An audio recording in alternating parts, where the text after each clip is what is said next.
विश्वनाथ भगवान की, महाकालेश्वर भगवान की, ओमकारेश्वर भगवान की, बड़े जटाधारी महादेव की, कुबेरेश्वर महादेव की, हर हर महादेव, हर हर महादेव, हर हर महादेव। काशी विश्वनाथ, ओगड़दानी, त्रिकालदर्शी, कैलाशी, अविनाशी भगवान शिव, जिनकी पुनीत पावन शिव महापुराण की कथा संपूर्ण विश्व के कल्याण हेतु बाबा देव आदिदेव महादेव की कृपा से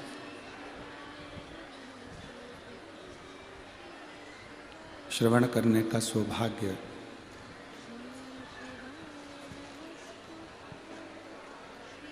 आप और हमको प्राप्त हुआ है। बड़े भाग्यशाली हैं सभी श्रोता भाई बहन जो इस पवित्र शिव महापुराण की कथा को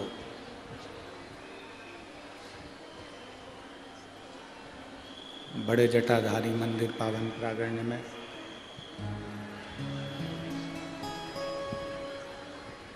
भगवान शिव की कृपा से, देवादिदेव महादेव की करुणा से श्रवण करने का सौभाग्य प्राप्त हुआ है।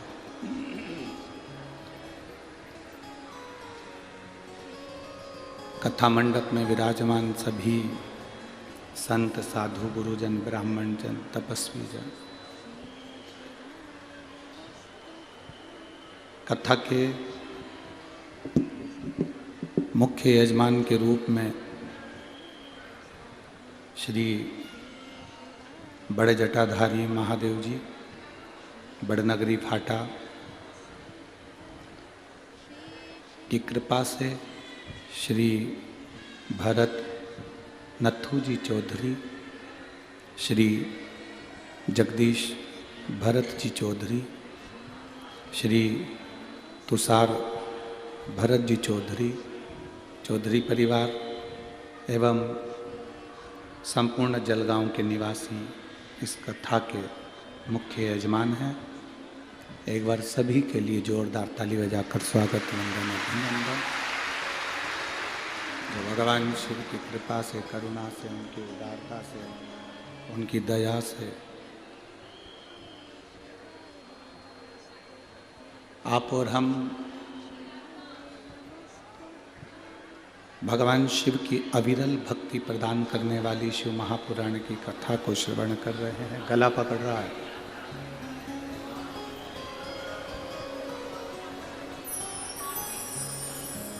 शिव तत्व को जानने का सौभाग्य आपका और हमारा है।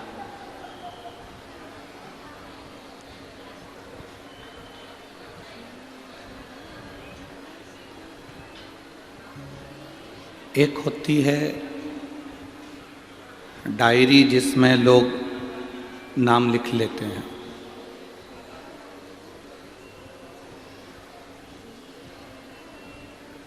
जैसे आपके यहाँ कोई कार्यक्रम है, आपके यहाँ कोई फंक्शन है, आपके यहाँ कोई कार्यक्रम होने जा रहा है, शादी है, विवाह है, शादी की सालगिरह है, कोई का जन्मदिन है, कोई फंक्शन है,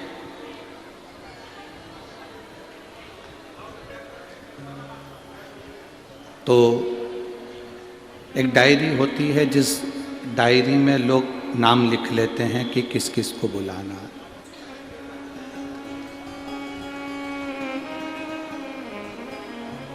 कौन कौन आएगा, किस किस को निमंत्रण देना है, कौन कौन को बुलाना है। एक डायरी होती है, उस डायरी में सबका नाम लिख दिया जाता है।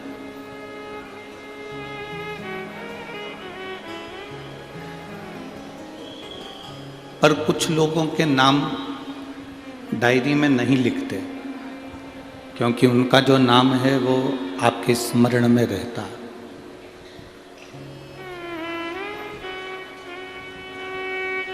आप बातचीत करते हो तो उसका नाम निकल ही जाता है, उसका नाम आपको डायरी में लिखने की जरूरत नहीं पड़ती, उसका नाम आपके दिल में लिखा रहता है, उसका नाम आपके दिल में लिखा हुआ है। आपको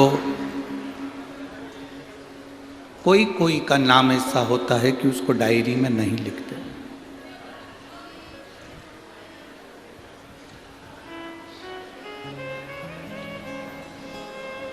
पूरी डायरी में सबका नाम लिखा, कोई विपिन का लिख रहा है, कोई विनोद का लिख रहा है, कोई कमल का लिख रहा है, कोई राजू का लिख रहा है, कोई किसी का लिख रहा है, कोई किसी का लिख रहा है, कोई किसी का लिख रहा है। पूरी डायरी में किसी ना किसी का नाम लिखा जा रहा है।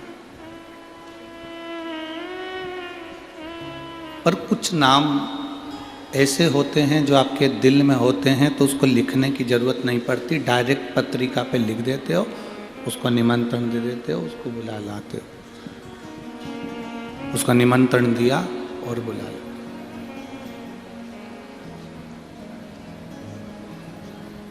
अर्थात वो नाम आपके दिल में है, डायरी पे लिखने की जरूरत नहीं है। डायरी पर उनके नाम लिखे हैं जो तुम्हारी याददाश्त में नहीं रहते। कभी कभी मिलते हैं, कभी कभी आते हैं, कभी कभी जाते हैं, कभी कभी उनसे मिलन होता है, कभी कभी उनका आमना सामना होता है, तो उनके नाम डायरी पर लिख ले, डायरी पर लिखेगा।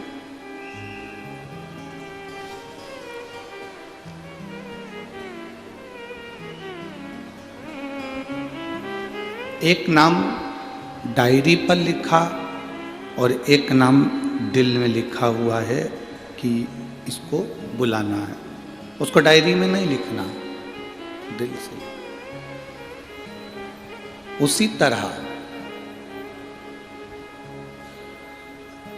दिल के जो नाम होते हैं उसको डायरी पर नहीं उतारा जाता, वो तो हर पल याद हो जाता है कि वो व्यक्ति अपने से जुड़ा है, वो अपने से लगा हुआ है, उसको तो मैं कभी भी फोन कर दूंगा, आ जाएगा, बातचीत हो जाएगी।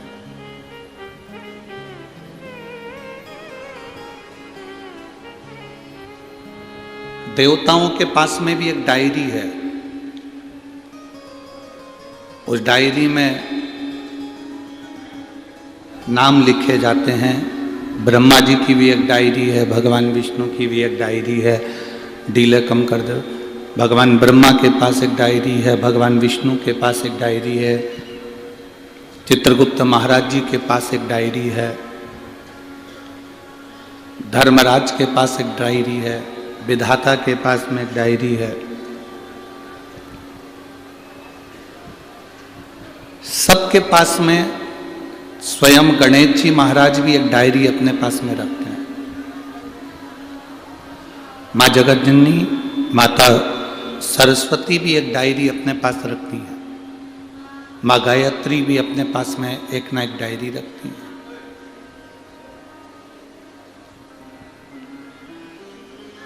पर एक भगवान शिव ऐसे हैं जिनके पास में डायरी नहीं है, कोई डायरी नहीं।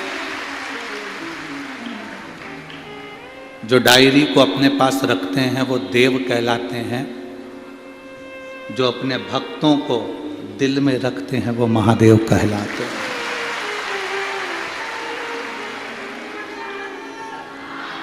उनके पास में कोई डायरी नहीं है, उनके पास में लिखने के लिए कोई जगह नहीं, आवाज क्लियर नहीं हो रहा है, उनके पास कोई डायरी नहीं है, उनके पास कोई पेन नहीं है, वो अपने दिल पर, अपने हृदय पर लिख लेते हैं, अपने मन पर, अपने दिल पर जो लिख लिया लिख लिया, जो भक्त उनके दिल में आ गया वो आ गया। अब उसको लिखा नहीं जा रहा, उसको लिखना नहीं। और ये हमारा विश्वास कहता है, ये हमारा भरोसा कहता है, ये मेरा विश्वास कहता है कि जितने भी यहाँ शिव महापुराण की कथा को श्रवण कर रहे हैं और जितने टीवी चैनल के माध्यम से कथा सुन रहे हैं, जितने फेसबुक यूट्यूब के माध्यम से कथा सुन रहे हैं, जितने भगवान की कथा को श्रवण करने के लिए यहाँ पर आए हैं, जितने टीवी पर कथा सुन रहे हैं, फेसबुक यूट्यूब पर कथा सुन रहे हैं, आप सबको मेरे भोलेनाथ ने डायरी में नहीं लिखा, आप सबको मेरे भोलेनाथ ने अपने दिल पर लिखा, अपने हृदय में लिखा। उसको डायरी में लिखने का समय नहीं है। जो मुख से एक बार भगवान शिव का नाम ले लेता है, जो मुख से एक बार श्री शिवाय नमस्तुभ्यम कह लेता है, जो मुख से पंचाक्षर मंत्र नमः शिवाय कह लेता है, जो मुख से षडाक्षर मंत्र ओम नमः शिवाय कह लेता है, वो भगवान की दिल की डायरी में नोट हो जाता है, वो लिख लिया जाता है।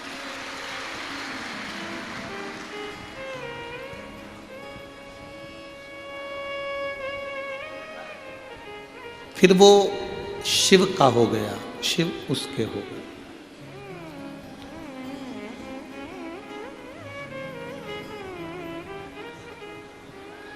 दुनिया में किसी का होना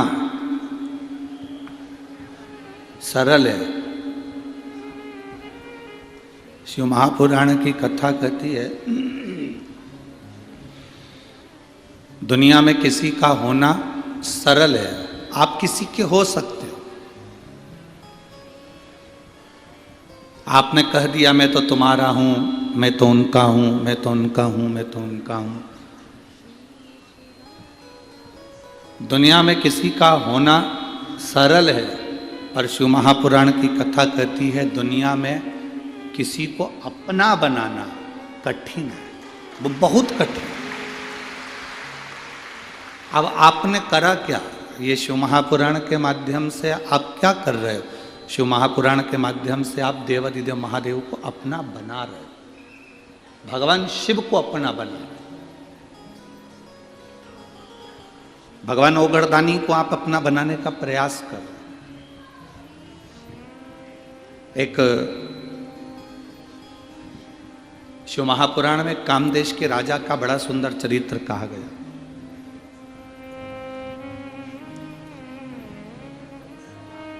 बड़ा सुंदर चरित्र है।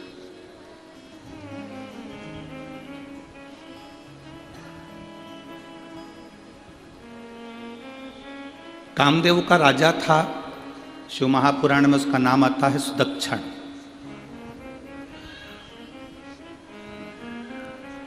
बड़ा शिव भक्त था। अब वो कामदेव का जो राजा था सुदक्षण, अपनी धर्म पत्नी सुदक्षिणी के साथ में भगवान शिव की आराधना किया करता था, भगवान शंकर की आराधना।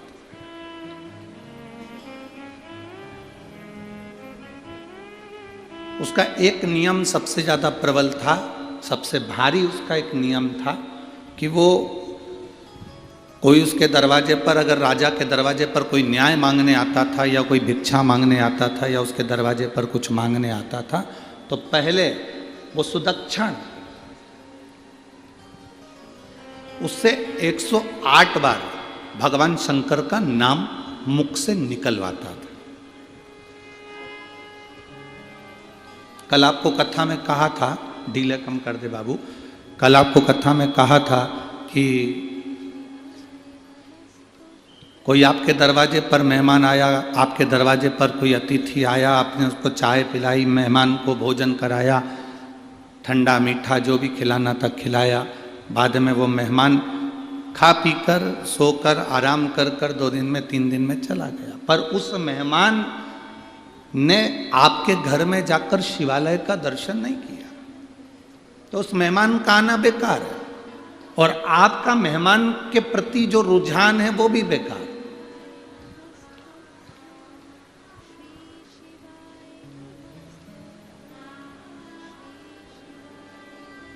शंकर भगवान माता यशोदा जी के यहां पर मेहमान बनकर गए थे एक बार।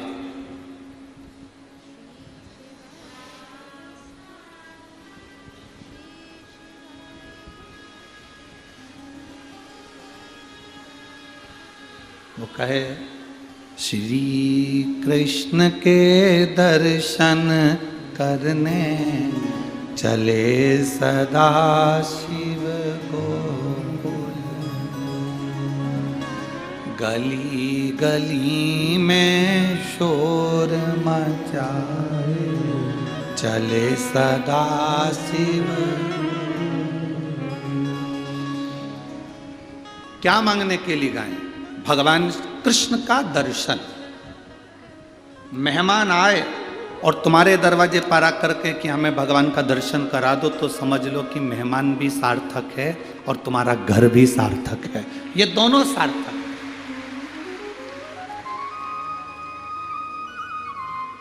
और खाया पिया चल दिया तो कोई बात।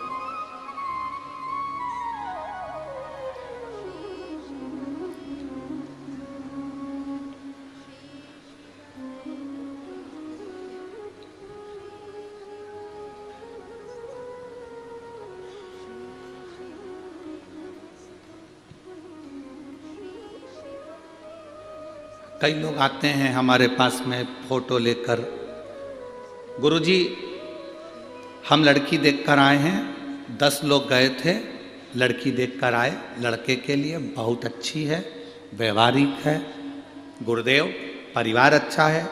हम पूरा घर का व्यक्ति गया था, 10 लोग गए थे, बैठे, जितना पूछा उतनी बोली, लड़की के मुंह से आवाज नहीं आए गुरुजी, ऐसी जोरदार लड़की है, आप देखकर बताओ कि लड़के के लिए कैसी रहेगी। उन्होंने फोटो दिया, हमने सिर से लगाया, उनको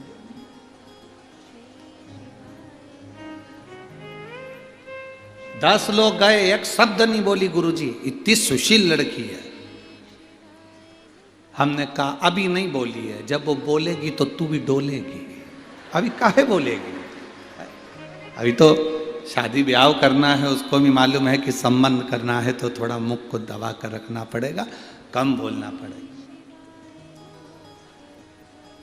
हमने लड़की देखी, घर देखा, परिवार देखा, कुटुंब देखा, पर निवेदन है जिस लड़की के साथ लड़के की शादी कर रहे हो या लड़के के साथ लड़की की शादी कर रहे हो, एक बार जब लड़की देखने जाओ या लड़का देखने जाओ तो पहले उसके घर के मंदिर को, उसके घर के देवालय को, उसके घर के शिवालय को भी जरूर देखो।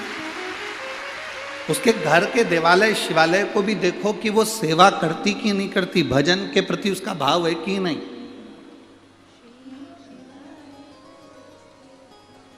भगवान के प्रति उसकी भक्ति है कि नहीं।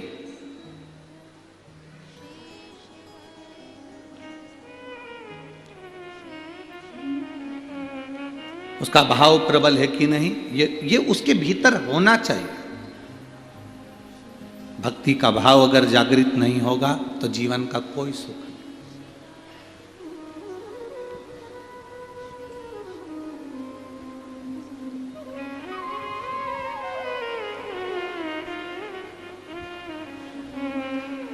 महाराज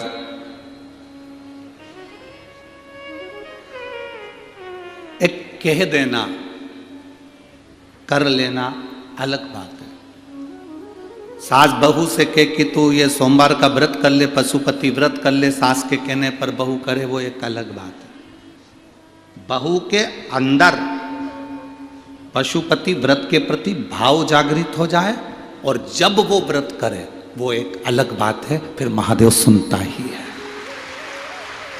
फिर महादेव सुनेगा, ये पक्का है। फिर महादेव श्रवण करेगा, ये निश्चित है।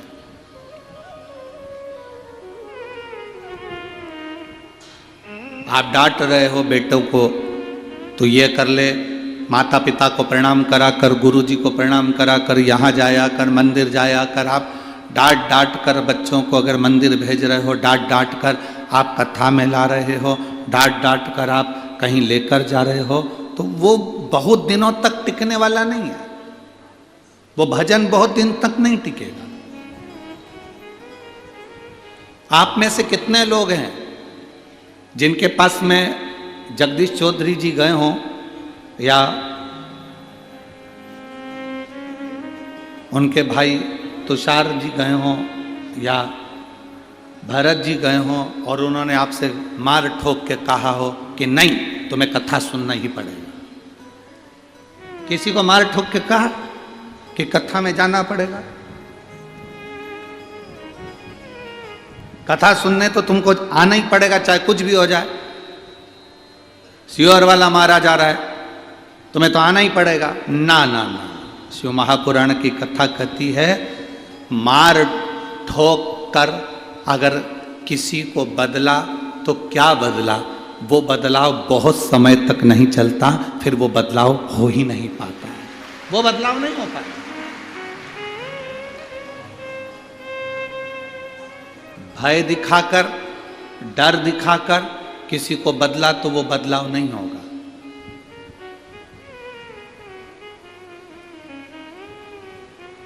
सत्यनारायण भगवान की तुम्हारे यहाँ कथा होती है, किस किस के यहाँ हुई सत्यनारायण जी की कथा? जरा हाथ उठा, हुई सबके यहाँ? रखो। सत्यनारायण जी की कथा होती है तो सत्यनारायण भगवान की लोग कथा सुनने के लिए नहीं आते, उसकी शुरू में पूजन होती है उसमें नहीं आते। सत्यनारायण की कथा में लोग कब पहुंचते हैं? जम के बोलो जरा, जब प्रसाद मिलता है। क्योंकि सत्यनारायण की कथा में लिखा है, राजा ने प्रसाद का अपमान कर दिया था, इसलिए राजा का राजपाट समाप्त हो गया था। फिर लिखा, उसने सत्यनारायण भगवान के प्रसाद का अपमान कर दिया था, तो वो राजा के साथ में ये दुख हुआ। फिर लिखा, उसके यहाँ ऐसा हुआ तो उसने भगवान का अपमान कर दिया, इसलिए उसको ये तकलीफ हुई। पर शिव महापुराण में कहीं नहीं लिखा कि किसी ने शंकर भगवान का अपमान कर दिया और उसको दुख भोगना पड़ा हो। इतना जरूर लिखा है कि किसी को मार कर, ठोक कर, दबाव देकर, डरा कर, भय करा कर कभी उसको सत्संग में मत लगाओ। हमने कथा के दूसरे दिन की कथा में कहा था, कोई कहता है कि हमने इतने लोगों को बदल दिया, कोई कहता है हमने इतने लोगों को ये बना दिया, हमने इन लोगों को वापस ये बना दिया।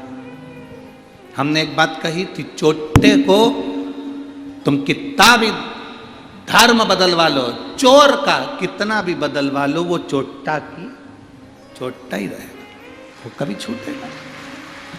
उसको तुम कितना भी, आपका मन करे तुम कितना भी उसको बदलने का प्रयास करो, वो वैसा की वैसा ही रहेगा, वो नहीं बदले।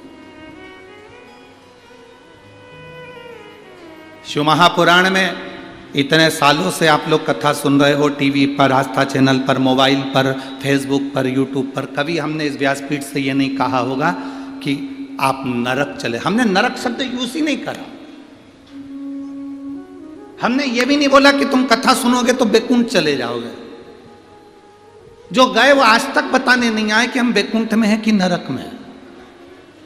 तुम्हारे जलगांव का कोई गया हो और आकर कहा हो तो बात दूसरी है, हमारे यहां का नहीं बताया।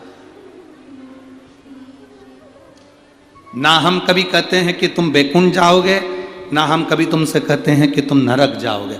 नरक का भय हम नहीं दिखाते। बैकुंठ का तुमको बहुत सारा वर्णन कर दें कि बैकुंठ इतना सुंदर है और तुम उसमें जाके रहोगे, तुम ऐसा काम करो कि बैकुंठ चले जाओगे, तो हम आपको लोभ भी नहीं देना चाहते।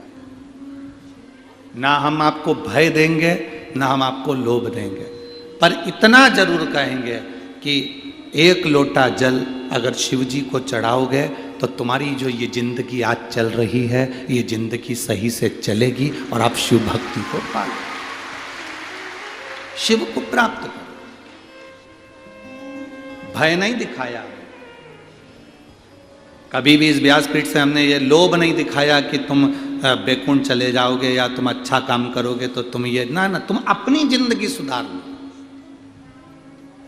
किसी बेटे को तुम मार ठोक कर अगर थोड़े दिन मंदिर भेज भी दोगे तो वो 15 दिन 20 दिन जाएगा, उसके बाद नहीं जाएगा। किसी बहू को ठोक कर, गाली देकर, अपशब्द कहकर मंदिर भेज भी दोगी। कई माताएं पशुपति व्रत करती है पर डर से करती है। मेरी सास बोल रही है, मेरे रिश्तेदार बोल रहे हैं, मेरी ननद बोल रही थी एक बार करके देख लूं, मेरी पड़ोसन बोली है तो इसलिए करके देख लूं। कर कर मत देखो, तुम्हारा जिस दिन दिल करे, कथा सुनते सुनते जिस दिन तुम्हारे मन में आ जाए कि मेरे बाबा व्यासपीठ से बोले हैं कि पशुपति व्रत करेगी, शिव जी को एक लोटा जल चढ़ाएगी, तो बाबा सुनेगा। जिस दिन तुमने वाणी में शिव को देख लिया, जिस दिन तुमने शिव महापुराण की कथा में शंकर की वाणी में शंकर को देख लिया, उस दिन तुम्हारा दिल कर जाएगा कि अब मुझे व्रत करना है और मेरा बाबा सुनेगा। एक महिला यहां बैठी है जिसको 24 साल तक औलाद नहीं हुई, 24 साल तक।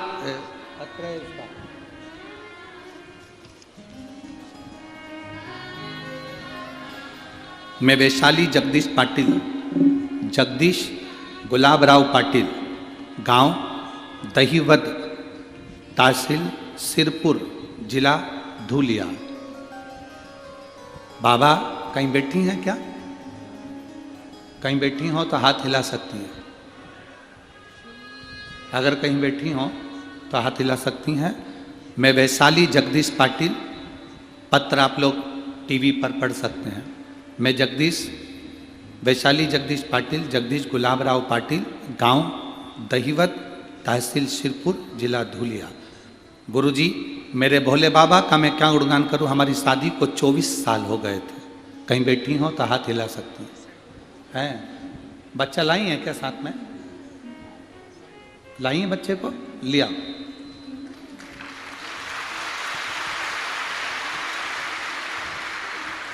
गुरुदेव 24 साल शादी को हो गए थे, फिर भी संतान का सुख नहीं था। गुरुदेव, मेरे पति एक प्राइवेट कंपनी में जॉब करते हैं।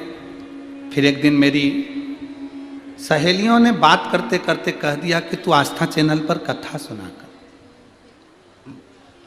हमने सियोर वाले महाराज की कथा आती है, आस्था चैनल पर सुनना प्रारंभ कर। उन्होंने कहा सियोर वाले महाराज की कथा सुनो। आस्था चैनल पर सुनना शुरू किया। जैसे आपने बताया वैसे सफेद आंकड़े की जड़ का प्रयोग किया। 3 महीने के बाद बाबा ने ऐसी कृपा करी गुरुदेव, मेरा गर्भ ठहर गया। 25/6/2023 को मुझे बेटा हुआ है, जिसको लेकर मैं कथा के पंडाल में प्रणाम करने के लिए आई हूँ गुरुदेव। बच्चा छोटा था इसलिए और कथाओं में नहीं पहुँची। ये मेरा पहला पत्र है गुरुदेव, इसको स्वीकार करना। 24 साल के बाद मेरे बाबा ने मेरी गोदी भर दी। ये शिव का अवघड़ी है। ये शिव, उसकी भक्ति। आज के जमाने के नवयुवक बेटा बेटियां 2 साल तक संतान को जन्म देने का प्रयास करते हैं, बाद में सोचते हैं कि अब हमारी किस्मत में नहीं है। 3 साल में सोचते हैं कि अब हमारे भाग्य में नहीं है। डॉक्टरों का इलाज चालू होता है, इलाज करवाना प्रारंभ कर देते हैं। 3 साल 4 साल में डॉक्टरों का इलाज करवाते करवाते करवाते 5-6 साल में थक जाते हैं कि अब हमारे घर में औलाद नहीं होगी, संतान नहीं, संतान का सुख नहीं होगा। थक गए ये सोच कर कि अब हमारे यहाँ औलाद नहीं होगा। आप में से कई माताएं ऐसी बैठी होंगी जो 4 साल बाद भी अगर संतान हुई होगी तो बड़ा सोचा होगा भगवान ने दे दी। 5 साल बाद भी संतान हुई हो तो विचार आया होगा भगवान ने दे दी। कितने साल आस लगाओगे आप संतान के लिए? मेरी माताएं यहाँ बैठी हैं, मेरी जीजी यहाँ बैठी हैं, ईमानदारी से बोलना, संतान के लिए कितने साल आस लगाओगे? 2 साल में हो जाए, 3 साल में हो जाए, 4 साल में हो जाए, 5 साल में हो जाए, 6 साल में हो जाए, 7 साल में हो जाए, 8 साल में हो जाए, 9 साल में हो जाए, 10 साल में हो जाए। 10 साल के बाद कोई आस लगाएगा क्या कि औलाद हो जाएगी? अरे बोलो तो जम के। 10 साल के बाद शादी के 10 साल निकल गए, उसके बाद कोई आस लगाएगा कि अब संतान हो सकती? फिर भी मन नहीं माना। देवी देवता सारी दुनिया में धोख लगाए, प्रणाम करा, दंडवत करा, साष्टांग करा, कहीं से 12 साल निकल जाए, 13 साल निकल जाए, पर जिसके 20 साल निकल गए हों फिर क्या आस लगाओगे? और 20 साल के बाद भी 24 साल हो गए हों,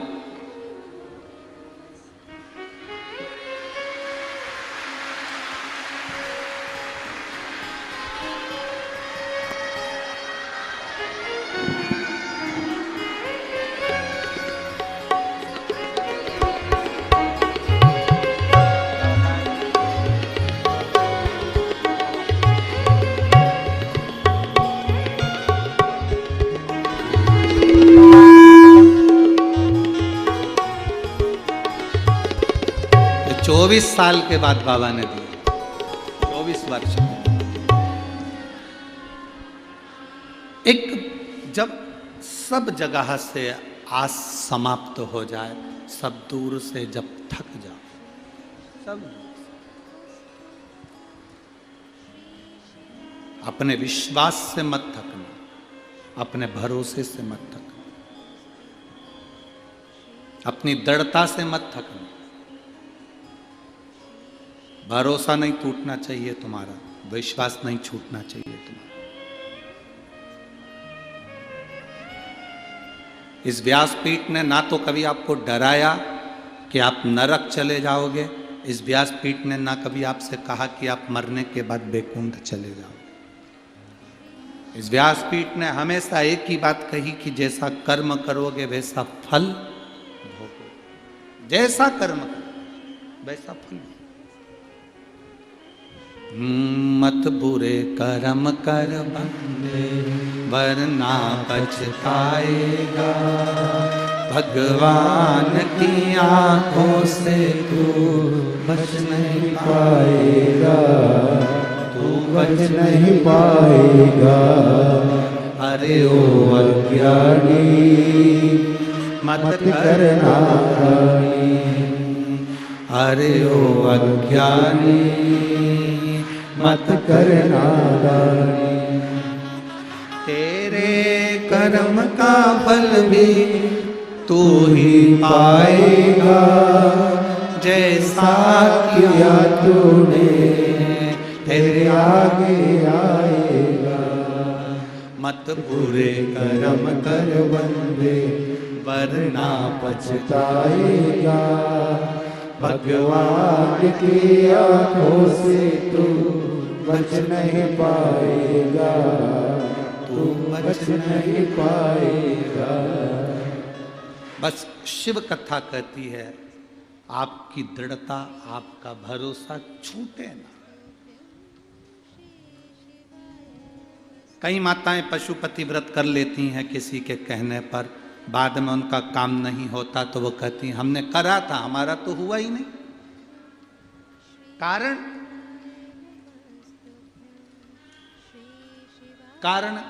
तुम्हारे अंदर विश्वास प्रकट नहीं,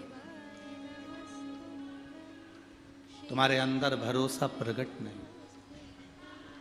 मेरी जीजियों, कथा सुनते सुनते जिस दिन तुम्हारे अंदर भरोसा विश्वास पक्का हो जाए, उस दिन तुम पशुपति व्रत करोगी या 1 लोटा जल भी चढ़ाओगी तो तुम्हारा जो कार्य है वो सफल होकर ही रहेगा। पहले विश्वास तो प्रकट करो। सास का दिल जीता ही नहीं और सास की रकम चाहिए, दे देगी। जलगांव की दे सकती है, हमारे सीहोर की नहीं देगी।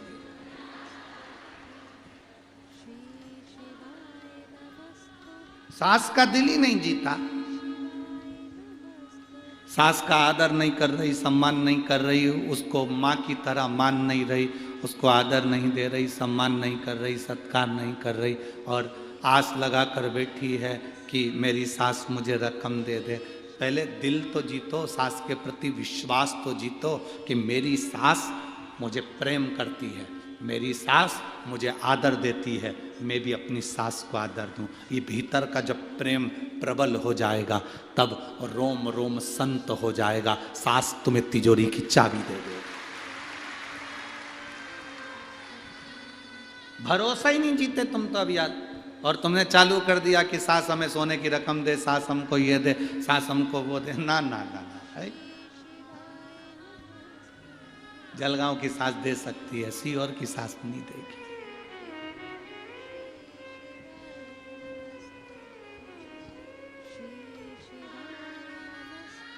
सीहोर की सास से मतलब क्या है? हमारा कुबेरेश्वर महादेव, जब तक उसके प्रति तुम्हारी भक्ति और विश्वास दृढ़ नहीं हो जाता, तुम्हारा भरोसा पक्का नहीं हो जाता, तब तक वो देता ही नहीं।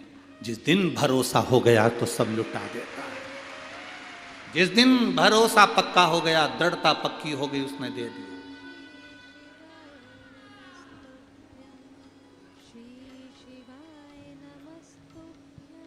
पहली कथा है जलगांव की जिसमें 2 बोरी भराकर पत्र आ चुके हैं, आज चौथे दिन की कथा तक 2 बोरी पत्र।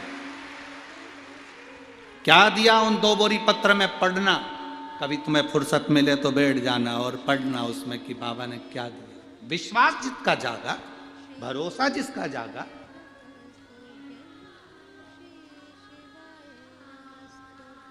मार मार कर कहा जा रहा है पशुपति व्रत कर ले, सोमवार को लोटा भर के जल चढ़ाया कर, शिव जी के मंदिर जाया कर। अंदर से प्रेम ही नहीं, अंदर से विश्वास ही नहीं, तो क्या फायदा? पर मेरा विश्वास करता है, इस व्यासपीठ से हमारा विश्वास करता है, आप जो लाखों की संख्या में कथा सुनने के लिए आए हो, टीवी पर, आस्था चैनल पर इतने चैनल आते हैं, सारे चैनल छोड़कर 2 बजती है और आप कथा के लिए इतने आतुर हो जाते हो कि टीवी आँख खोलकर, मोबाइल खोलकर ऑफिस में बैठ जाते हो। यह हमारा विश्वास करता है कि आपके अंदर विश्वास जागा है।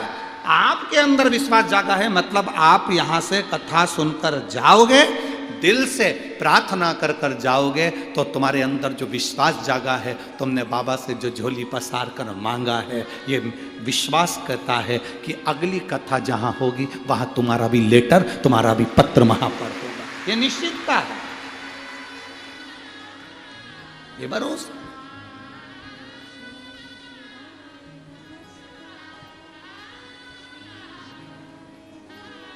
अरे खाली ना जाता कोई दर से तुम्हारे, खाली ना जाता कोई दर से तुम्हारे, मैं भी खड़ा हूँ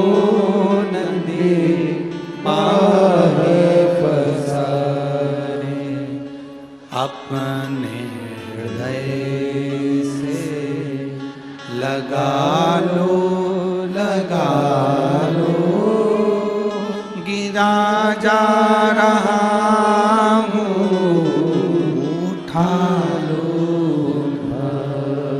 भोले अपने दर से अब तो ना टालो, गिरा जा रहा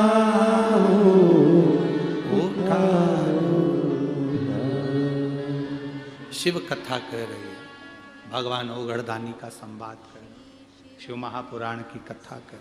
विश्वास जगाइए अपने भीतर, विश्वास, भरोसा। महाराज कामदेश के राजा सुदक्षण उनकी धर्म पत्नी के साथ सिंहासन पर बैठते थे और न्याय देते थे। न्याय देने के पहले उनका एक निर्णय था, दरवाजे पर कोई मांगने आएगा तो 108 बार नमः शिवाय, ओम नमः शिवाय कहे। न्याय दिया जाएगा तो उसमें भी श्री शिवाय नमस्तुभ्यम या ओम नमः शिवाय कहा जाएगा। बहुत जरूरी है। आप भी एक नियम बना लो, जलगांव की इस पवित्र कथा से, बड़े जटाधारी महादेव की इस पवित्र भूमि से, कि हम भी एक नियम बनाते हैं, हमारे दरवाजे पर अगर कोई मांगने आएगा तो पहले उसके मुख से हम नमः शिवाय, ओम नमः शिवाय या श्री शिवाय नमस्तुभ्यम कहलवाएंगे। रोटी का दान देने से पहले, धन का दान देने से पहले, अन्न का दान देने से पहले, सामान का दान देने से पहले हम नाम का दान देंगे। नाम का दान, राम नाम दे दो, कृष्ण नाम दे दो, शिव नाम दे दो, हरि विठ्ठल दे दो, पांडुरंगा दे दो, या तुम्हारा मन करे तो श्री शिवाय नमस्तुभ्यम दे दो। हम पहले नाम का दान करें, पहले हम नाम दान देंगे।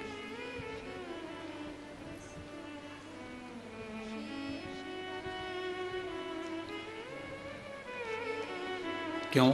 उसका क्या कारण है? नाम दान देने का उसका कारण क्या है? उसका कारण केवल इतना है कि हमारे घर का जो भोजन लेकर जाएगा, जो भोजन करेगा, शिव भक्ति में वो भगवान का अगर हमारे घर का भोजन करे और उस भोजन उसके शरीर में अगर असर करे तो वो भी दिन भर में 24 घंटे श्री शिवाय नमस्तुभ्यम कहता रहे। भगवान का भजन।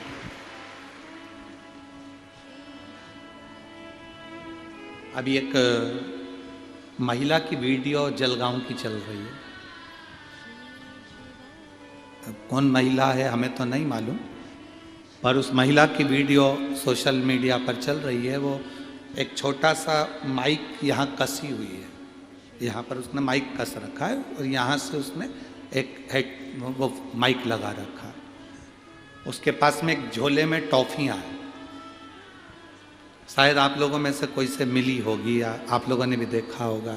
सबसे बोल रही है, पहले श्री शिवाय नमस्तुभ्यम बोलो, श्री शिवाय नमस्तुभ्यम, एक टॉफी निकाल कर दे देती है।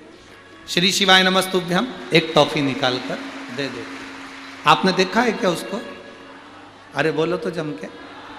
तो वो रोड पे खड़ी हो जाती है, रोड पर। आप लोगों ने देखा है? किसी ने देखा है? तो वो रोड पर खड़ी होती है और रोड पे खड़ी होकर टॉफी रखती है, श्री शिवाय नमस्तुभ्यम, श्री शिवाय नमस्तुभ्यम।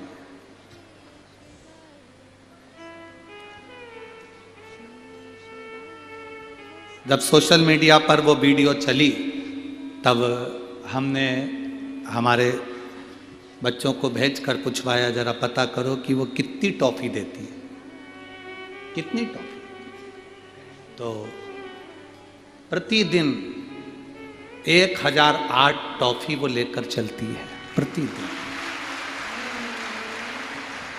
अब 1008 लोगों से श्री शिवाय नमस्तुभ्यम कहलवाना, फिर उनको टॉफी देना, उनका मुंह मीठा कराना, और खुद भी बोल रही है, सामने वाला भी बोल रहा है।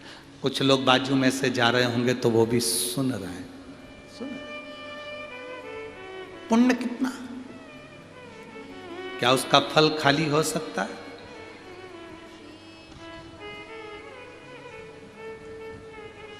आते भी राम कहो, जाते भी राम कहो, सुबह और शाम कहो, जय जय सीता राम कहो।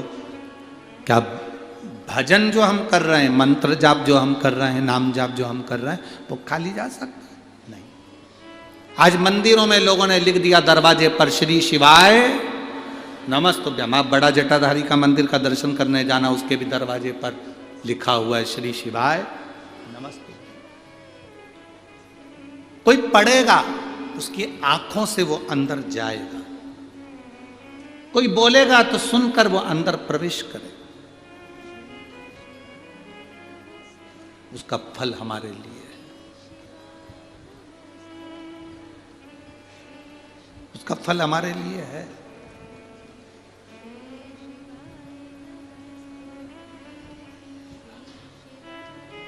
हम जपते हैं श्री शिवाय नमस्तुभ्यं, हम जपाते हैं श्री शिवाय नमस्तुभ्यं,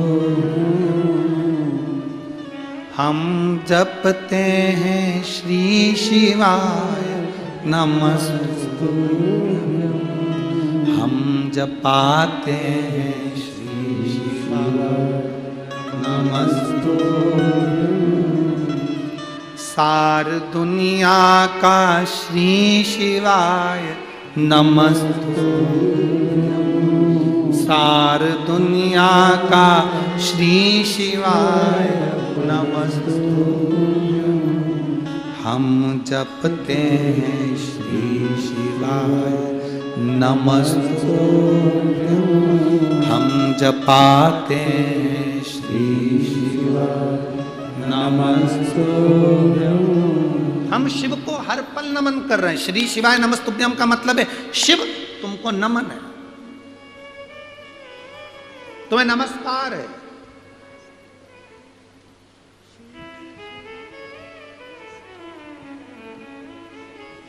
आप किसी को बार बार सलूट मारिए, बार बार सलूट मारिए, बार बार प्रणाम करिए, बार बार प्रणाम करिए। कितनी भी दुश्मनी हो, बार बार उसको प्रणाम करो, नमन करो, दंडवत करो, साष्टांग करो, बार बार उसको नमन करो। कितनी भी दुश्मनी हो, उसके दिल में दया आई जाती है। जब बार बार श्री शिवाय नमस्तुभ्यं कहोगे तो मेरा भोला भी पसीजेगा जाएगा। हम बार बार प्रणाम कर रहे हैं, बार बार नमन कर रहे हैं।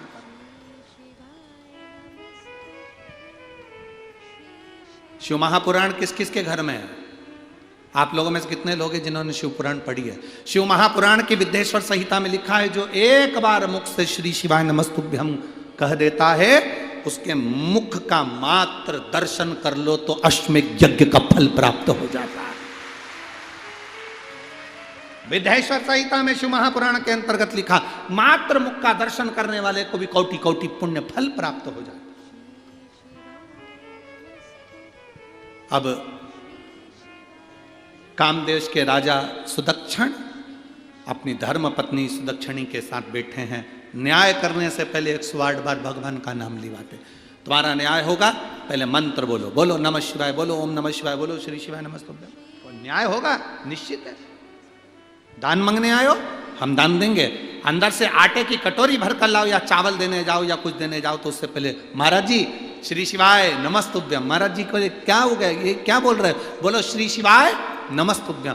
आटा दो, उसके पहले श्री शिवाय नमस्तुभ्यं होना चाहिए। चावल दो, उसके पहले श्री शिवाय नमस्तुभ्यं होना चाहिए। भंडारे में भोजन कराओ, रोटी दो, पूड़ी दो, सब्जी दो, चावल दो, उसके पहले श्री शिवाय नमस्तुभ्यं होना चाहिए। खाने से पहले श्री शिवाय नमस्तुभ्यं होना चाहिए। हम जो अन्न खा रहे हैं वो अन्न किसी का भी हो, हमारे अंदर जाकर पवित्रता का भाव करे और हमारे हृदय में भक्ति का संचार करे।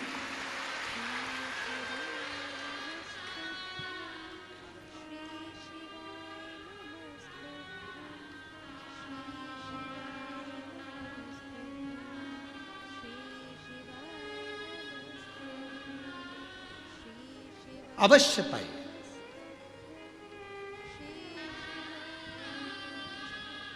महाराज राजा सुदक्षण न्याय करने के लिए बैठे थे। न्याय देने से पहले उनके मुख से निकला हुआ मंत्र का स्मरण सुख देता। एक दिन राजा सुदक्षण घोड़े पर सवार होकर मृगा करने के लिए वन में पहुंच गए, रास्ता भूल गए, मार्ग भूल गए। राजा सुदक्षण मार्ग से भटक गए।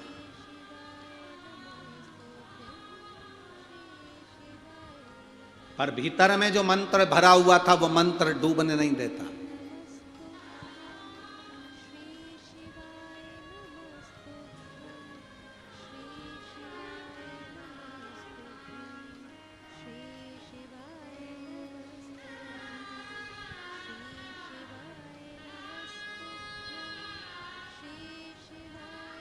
हमारा तो केंद्र में बैठे हुए सनातनियों से केवल इतना सा निवेदन है,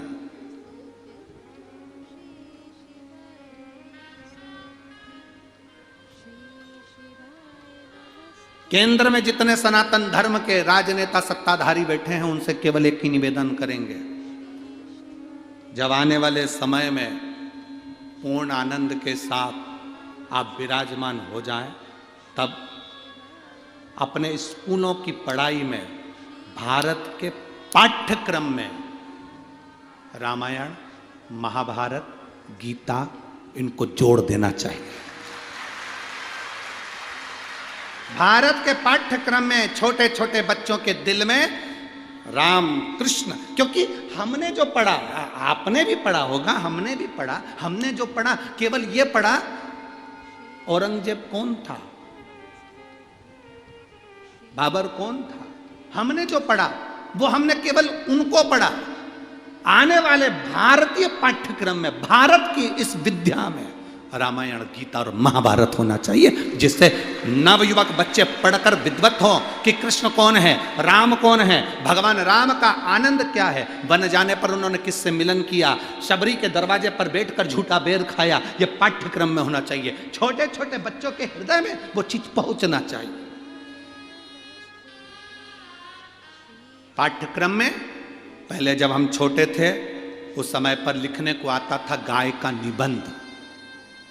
आपको आता था कि नहीं आता था? जम के बोलो जरा। पहले छोटे थे तो लिखने को आता था गाय का निबंध, गाय का निबंध। हम लिखते थे गौ माता के 4 पांव होते हैं, 2 सींग होते हैं, लंबी पूंछ होती है। गाय के ऊपर हम मनन चिंतन करते थे कि और क्या क्या लिख सकते हैं। बोलो री जी सही है कि गलत? अब पाठ्यक्रम में से गौ माता का निबंध हटा दिया।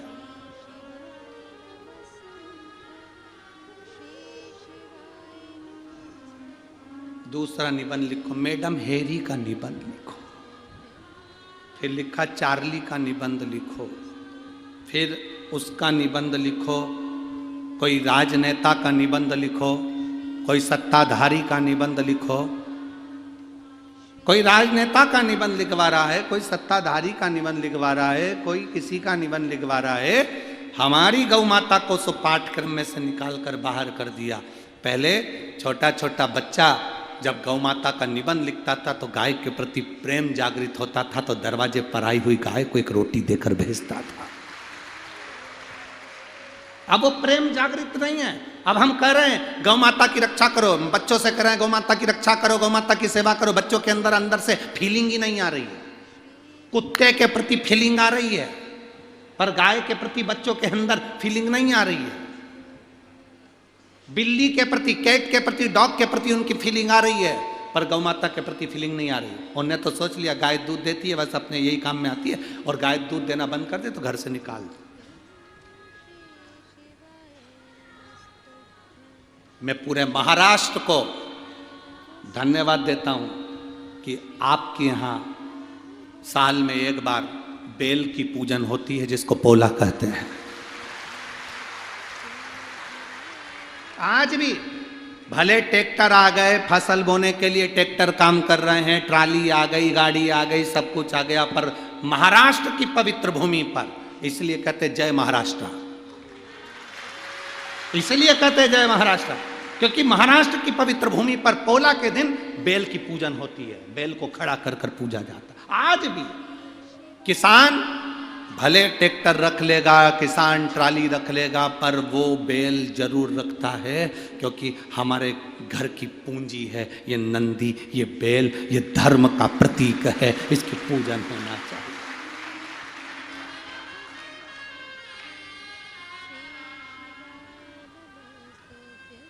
भूल जाए दुनिया में सब दूर जाओ, और बड़े बड़े संतों से भी कहेंगे, हम साधुओं से भी कहेंगे, गुरुओं से भी कहेंगे, तुम दुनिया में बहुत सारी जगह जाना, पर एक बार महाराष्ट्र की धरा पर आकर देखना। जो संत का सम्मान महाराष्ट्र करता है उसके बराबर कोई नहीं कर सकता। जो संत का सम्मान, साधु का सम्मान, गुरुजन का सम्मान जो महाराष्ट्र करता है वो कोई नहीं कर सकता।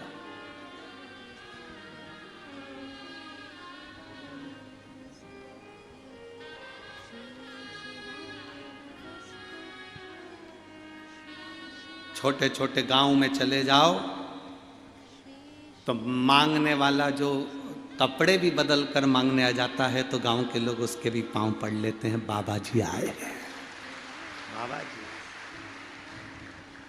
और बड़े बड़े शहर में चले जाओ, अच्छे से अच्छा विद्वान से विद्वान पंडित और महाराज भी चले जाए तो पैसे वालों को लगता है मांगने के लिए आया होगा। अंतर है।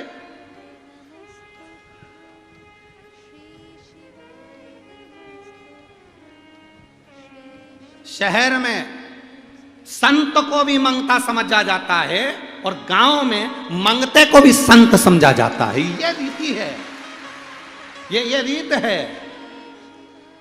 बड़े बड़े शहरों में कोई संत, कोई साधु सन्यासी चले जाए, किसी के घर में तो लगेगा मांगने आया होगा, कुछ लेने आया होगा। गांव में कोई मंगता भी चले जाए, भैया दे दो दे दो, उसको भी संत समझते। बाबा जी बैठो, भोजन करो, प्रणाम करा, नमन करा, साधुता।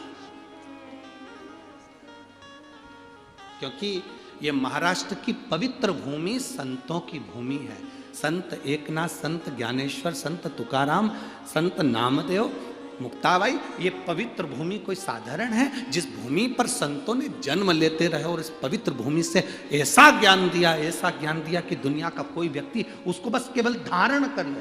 संत ज्ञानेश्वर एक बार बैठे हुए थे, संत ज्ञानेश्वर बैठे हैं, एक महिला आ गई संत ज्ञानेश्वर के पास।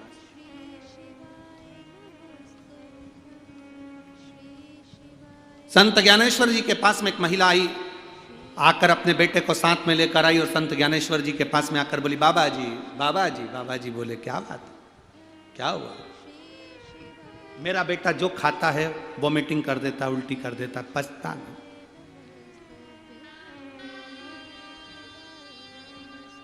बाबा जी इसके लिए कुछ बता दो। संत ज्ञानेश्वर ने कहा, मैं कल उत्तर दूंगा, तुम ले जाओ। बेटे को लेकर मां चली गई,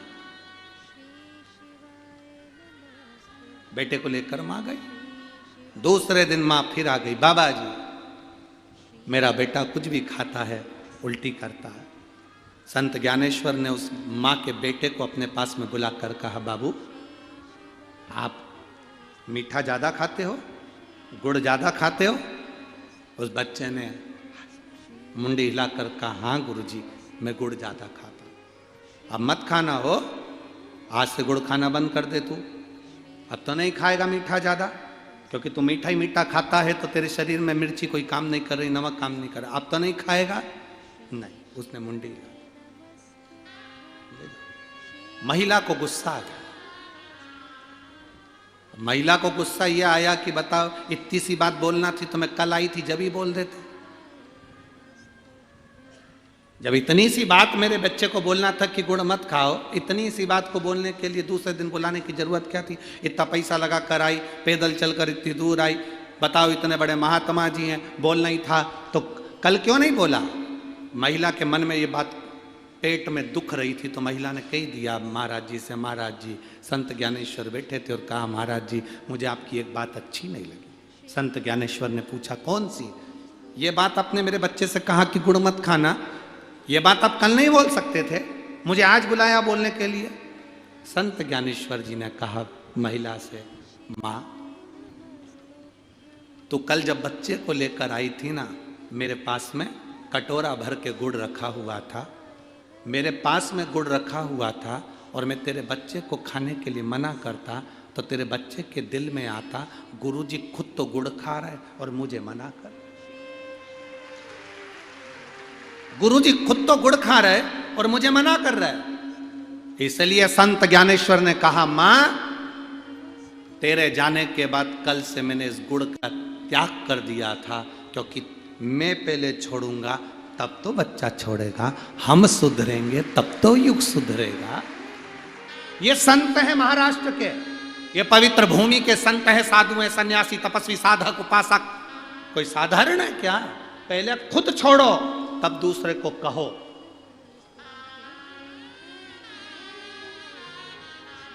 पहले खुद छोड़ो फिर दूसरे से करो।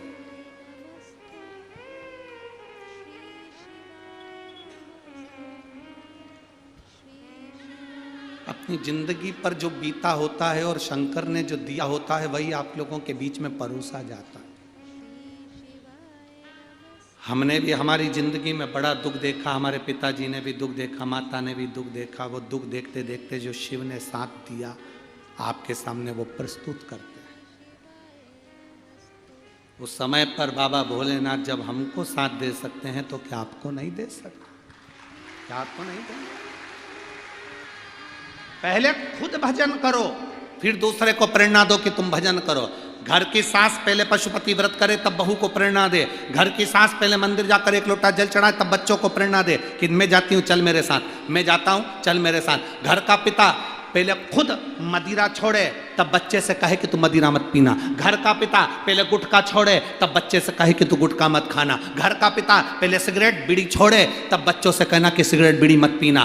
तुम पी रहे हो, तुम खा रहे हो और बच्चों से आस लगा कर बैठे हो ये मदिरा नहीं पिएगा, ये गुटखा नहीं खाएगा, ये बीड़ी बिंडल नहीं पिएगा, तो तुम्हें देखकर वो जरूर पिएगा। पहले तुम्हें छोड़ना होगा तब वो छोड़ेगा। तुम छोड़ नहीं रहे और आस लगा कर बैठे हो मेरा बेटा राम बनेगा, मेरा बेटा राम बनेगा। तुम रावण जैसा चरित्र कर रहे हो। सुबह से घर में आए गुस्सा इतना तेज, क्रोध इतना तेज, चिड़चिड़ चिड़चिड़। कई माताएं छोटे छोटे बच्चों को लेकर आती हैं, हमारे को गुरुजी बच्चे को आशीर्वाद दे दो, खूब चिड़चिड़ करता, खूब गुस्सा करता। कितने साल का? 2.5 साल का, 3 साल का, 5 साल का बच्चा इतना चिड़चिड़, इतना क्रोध, इतना गुस्सा कि सामान उठा के फेंक दे। इसमें लक्षण आए कहां से? ये लक्षण किसी दूसरे के नहीं है। एक जगदम्बा तेरे हैं और दूसरे तेरे भेरू के हैं। आस लगा कर बैठे हो हमारा बच्चा राम बने, हमारा बच्चा राम बने, हमारा बच्चा राम बने। तुम्हारा बच्चा राम बनने को तैयार है रे, पर तुम दशरथ तो बनो, कौशल्या तो बनो, राम क्यों नहीं बनेगा? मेरा बेटा कृष्ण बने, तुम्हारा बेटा कृष्ण बनेगा, तुम यशोदानंद बाबा तो बनो। बनने में कहां देरी? आस कितनी सारी लगाई है। आस लगाकर एक माता पिता रास्ते में लड़ रहे थे। पिताजी कह रहे थे मैं बेटे को डॉक्टर बनाऊंगा, मां कह रही थी मैं इंजीनियर बनाऊंगी। दोनों की लड़ाई हो गई भयंकर। पति ने पत्नी को थप्पड़ खींच के मार दिया। पत्नी उधर रो रही, पति उधर रो रहा। वहीं से एक संत जा रहे थे, उनने पूछा क्या हो गया? लड़ाई हो रही है, किस बात पे? पति बोला मैं बेटे को डॉक्टर बनाऊंगा, पत्नी कह रही मैं इंजीनियर बनाऊंगी। संत ने कहा बेटे को बुलाओ, अपन अब भी पूछ लेते हैं। पति पत्नी दोनों बोले अभी तो वो पैदा ही नहीं हुआ, अभी पैदा नहीं, अभी हुआ ही नहीं है। अब जरा विचार करिए, जो पैदा ही नहीं हुआ उसके लिए कितना सोचना पड़ रहा है।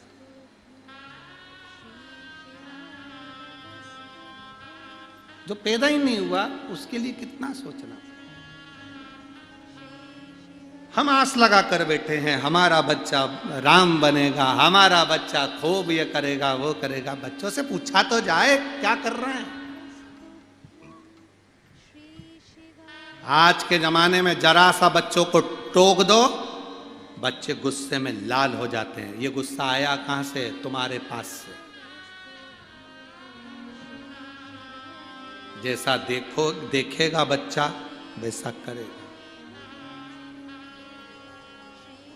एक माँ ने अपने बेटे से पूछा बेटा क्या कर रहे हो? बेटा बोला माँ पढ़ रहा। वाह, मेरा बेटा पढ़ रहा है। क्या पढ़ रहे हो? माँ तुम्हारी होने वाली बहू के मैसेज पढ़ रहा हूं।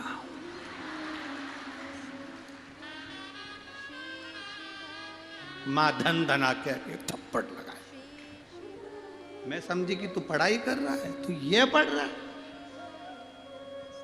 ध्यान दे, हम सोच रहे हैं कि ठीक है। ना ना ना,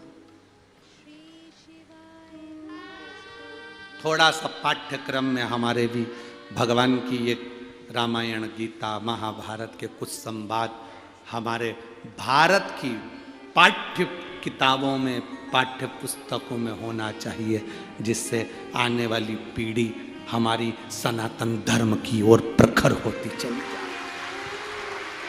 धर्म की अधर्म का, प्राणियों में विश्व का। अब विश्व का कल्याण होगा ये निश्चित है, और उसमें पाठ्यक्रम में थोड़ा थोड़ा ये गीता, रामायण हमारे शास्त्रों का होना जरूरी है, बहुत जरूरी। पहले माताओं आपसे पूछूं एक बात, आप लोग उत्तर दोगे? ए मेरी जलगांव की जीजी और मेरे जीजाओं, आप सब उत्तर देना। पहले आप जानते थे क्या कि शंकर जी के इस शिवलिंग में अशोक सुंदरी का स्थान कहाँ पर है? पहले आपको मालूम था क्या? पहले आपको मालूम था कि गणेश, कार्तिक का स्थान कौन सा है? पहले आपको मालूम था क्या शंकर जी के ऊपर जो जल गिरता है वो शंकर जी की 5 लड़कियां हैं, जया, विषहरा, शामरी बारी, दौतली, देव? पहले आपको मालूम था कि फुलेरे का महत्व क्या होता है?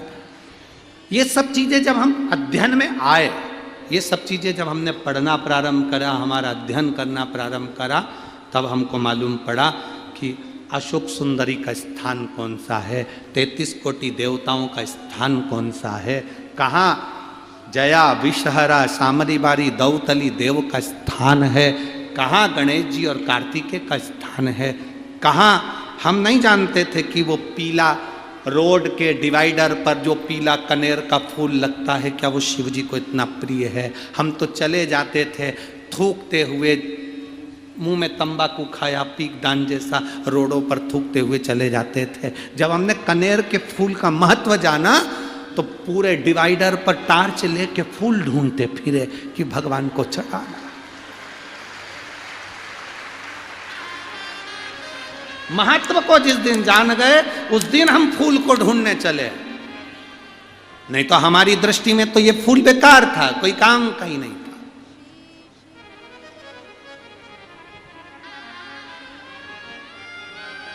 काली मिर्ची का महत्व क्या है, जिस दिन हम जाने तब समझ में आया कि क्या काली मिर्ची भी इतनी तेज होती है कि लोगों को लग जाती है। तब समझ में आया कि काली मिर्ची क्या है। ये तो लाल मिर्ची तो देखी थी। क्या श्री शिवाय नमस्तुभ्यम मंत्र की मूलता है? क्या एक लोटे जल में ये ऊर्जा आ जाती है? एक लोटे जल में वो आनंद का सुख आ जाता है? हमने जपा, स्मरण किया तो मालूम।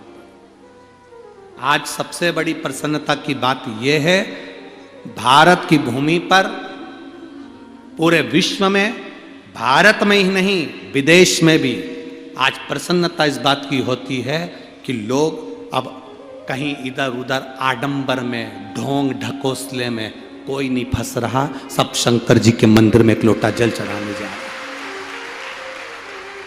अब ढोंग ढकोसले में कोई नहीं जाता, आडंबर में कोई नहीं जाता। अब कोई इधर उधर भटकता नहीं है कि किसी के यहाँ जाएंगे, कोई घूमेगा, बताएगा, फिर वो हमको बोलेगा कि तुम्हारे घर में ये दुख है कि तकलीफ। ना ना, आज के जमाने में तकलीफ है, शिव जी का मंदिर है। दुख है, शिव का मंदिर है। बीमारी है, शिव का मंदिर है। कष्ट है, शिव का मंदिर है। जाओ बाबा की शरण में जाओ। आज के समय में लोग शिव है और उसके सिवाय कुछ। भटकना छोड़ दिया लोग। अब राजा सुदक्षण, कामदेश के राजा सुदक्षण चले मार्ग से भटकते भटकते भटकते भटकते, जब मृगा करने के लिए चले तो वन में से मार्ग भटक गए। मार्ग भटके एक ऋषि के, एक मुनि के आश्रम में पहुंच गए। मुनि के आश्रम। अब जब मुनि के आश्रम में पहुंचे तो राजा सुदक्षण नीचे उतरे। उनको बहुत प्यास लग रही थी, बहुत भूख लग रही थी। उन्होंने प्रणाम करा। मुनिवर के आश्रम में जैसे ही गए तो मुनिवर तो ध्यान साधना में लीन थे। ध्यान साधना।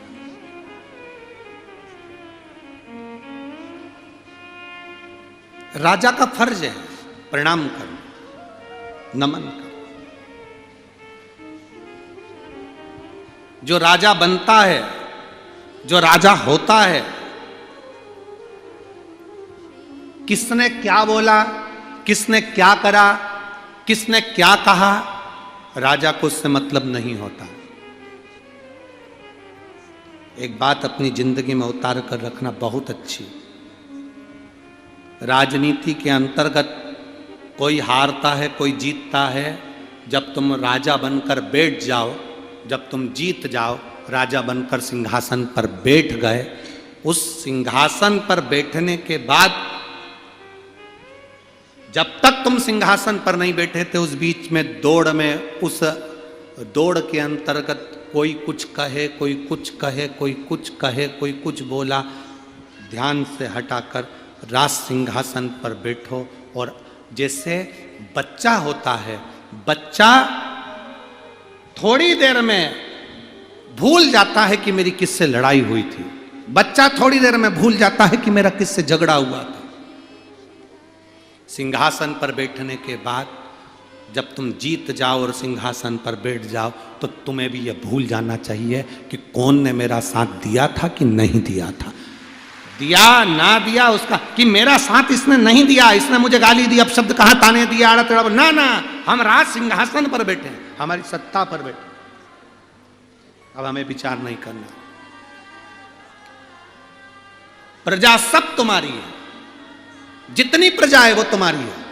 राजा सुदक्षण जब मुनिवर के यहाँ पहुंचे, आश्रम में पहुंचे, आश्रम में पहुंचकर उन्होंने प्रणाम कर कर कहा, मुझे बहुत बहुत भूख लग रही है, बहुत प्यास लग रही है। मुनिवर मुनिवर मुनिवर मुनिवर मुनिवर आवाज लगा रहे हैं। मुनिवर आराम कर रहे, भगवान का भजन कर रहे, विश्राम कर रहे, भगवान की स्तुति कर रहे। ध्यान नहीं। थोड़ी देर बाद मुनिवर के नेत्र खुले, और मुनिवर के नेत्र खुले तो मुनिवर ने कहा, क्या बात है राजन, क्या हो गया आपको, कैसे आना हुआ? राजा कहते हैं, महाराज जी रास्ता भटक गया हूं, भूख प्यास लग रही है, इसलिए आपके आश्रम में आया।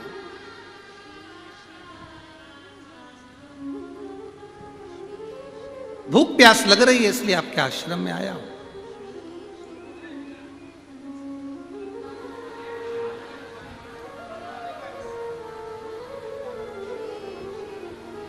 कभी कभी ऐसा हो जाता है, कभी कभी।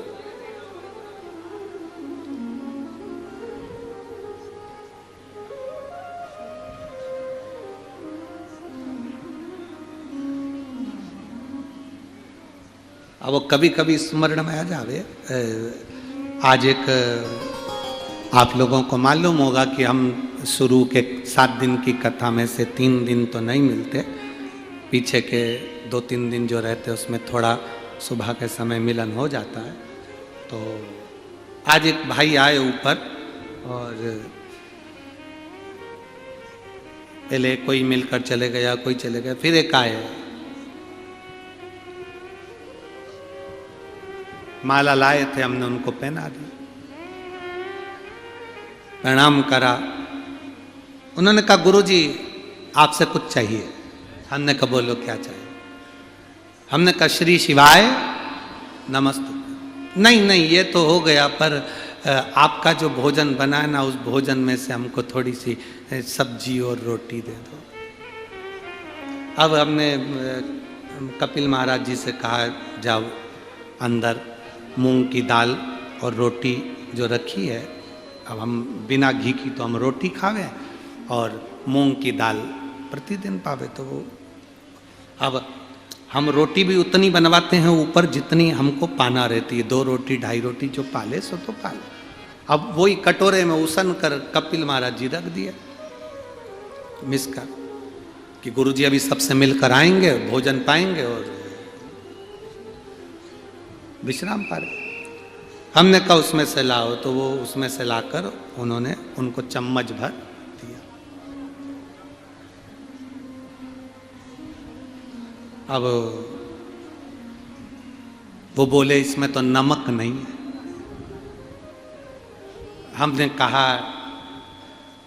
कि ये तो बाबा का प्रसाद है, जो महाराज बना देते हैं वो पा लेते हैं, इसमें नमक नहीं है।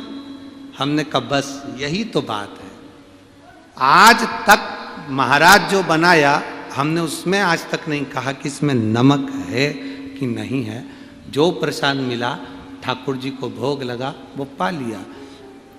आप जिस दिन प्रसाद में से नमक ढूंढना बंद कर दोगे उस दिन शिव आपके भीतर स्वयं आकर बैठना प्रारंभ करेगा।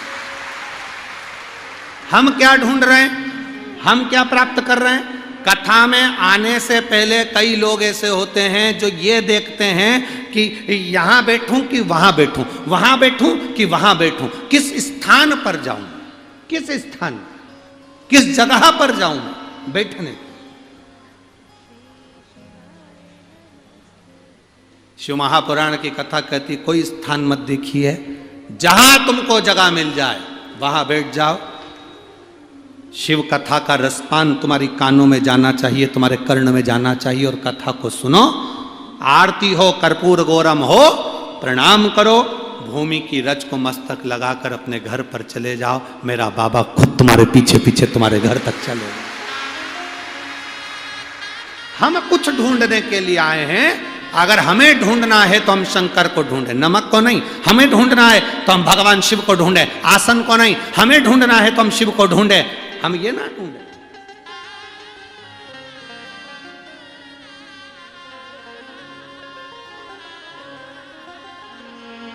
वो कौन से मठ के महाराज जी आए थे वहां, कहां से आए हुए थे वो? आशीष के स्मरण में होगा। कौन से मठ के थे वो? वहाँ के महाराज जी आए भुसावल से, तो भुसावल से आए हुए थे। तो वो भुसावल से आए तो उनको मालूम था गुरुजी 10:30 बजे महाप्रसाद पावे सो, तो भुसावल से आए। तो उन्होंने आते से ही कहा हम कुछ नहीं लाए हैं, केवल बैंगन का भरता लाए।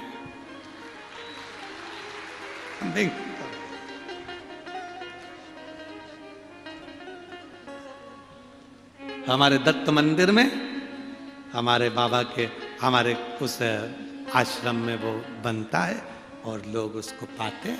हम आपके लिए वही लेकर आए।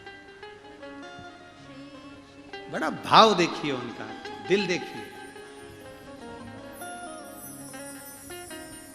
अब ये प्रसाद है, ये प्रसाद। हम जब यहां से किसी को बेलपत्र देते हैं ना, तो हम शिव जी से ये कह देते हैं कि ये लेकर जा रही है ना, तो ये प्रसाद है, ये खाए ना, बस इसके जितने तकलीफ दुख हैं कष्ट हैं सब दूर कर दे। प्रसाद, प्रसाद की मूलता क्या है, प्रसाद की महत्वता क्या है कि हम जब पाएं तो प्रभु का दर्शन साक्षात हो जाए, साक्षात दर्शन, साक्षात दर्शन।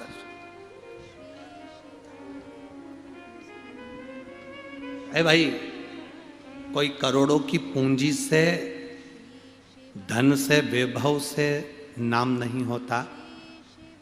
धन और वैभव से नाम नहीं होता। एक संत थे, वो संत एक गांव में गए और गांव में गए तो उन्होंने, कई लोगों ने उनको भोजन करने बुलाया तो उन्होंने मना कर दिया, मैं भोजन करने नहीं जाऊंगा किसी के यहाँ। क्यों?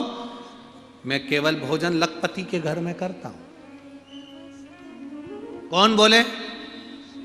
कौन बोले? संत बोले, मैं भोजन केवल लखपति के घर में करता हूं, मैं किसी के घर भोजन करने नहीं जाऊंगा। पूरे गांव में चर्चा हो गई, ऐसा महाराज किस काम का, बताओ, ये तो ढोंगी है, ये तो प्रपंची है। बताओ, लखपति के घर का भोजन करता है, गरीब कहां जाएंगे? गरीबों के घर का भोजन कौन करेगा? गांव में थू थू होने लगी। महाराज जी का एक शिष्य था, उस शिष्य ने कहा गुरुदेव आपको भोजन करने नहीं जाना था, मत जाते। पर ये क्यों कहा कि लखपति के घर का भोजन करता हूं? सबका विचार गलत हो गया। गुरुजी ने कहा तू मुझे जानता है ना कि मैं लखपति किसको कहता हूं? मैं जानता हूं गुरुजी आपको कि आप लखपति किसको कहते हैं, तो तुझे समझाना था ना कि लखपति मैं किसको कहता हूं। संत की वाणी को समझना कठिन है, संत जो बोलता है उसकी वाणी को समझना सबसे कठिन काम है। संत कहते हैं तुझे समझाना तक कि मैं लखपति किसको बोलता हूं। अरे गुरुजी मेरी बात कौन समझेगा, मैं जानता हूं कि आप लखपति किसको कहते हो, जिसने एक दिन में 1,00,000 बार भगवान का नाम लिया हो, तुम भोजन उसके घर में करते हो, वो लखपति है। धन से कोई लखपति नहीं होता। जो भगवान का भजन 1,00,000 बार कर ले एक दिन में, वो गुरु कहते हैं मैं उसके घर का भोजन करता हूं। कोई धन से लखपति है तो वो शून्य है, वो भिखारी है। जो भजन से लखपति है वो करोड़पति है। भजन से लखपति है।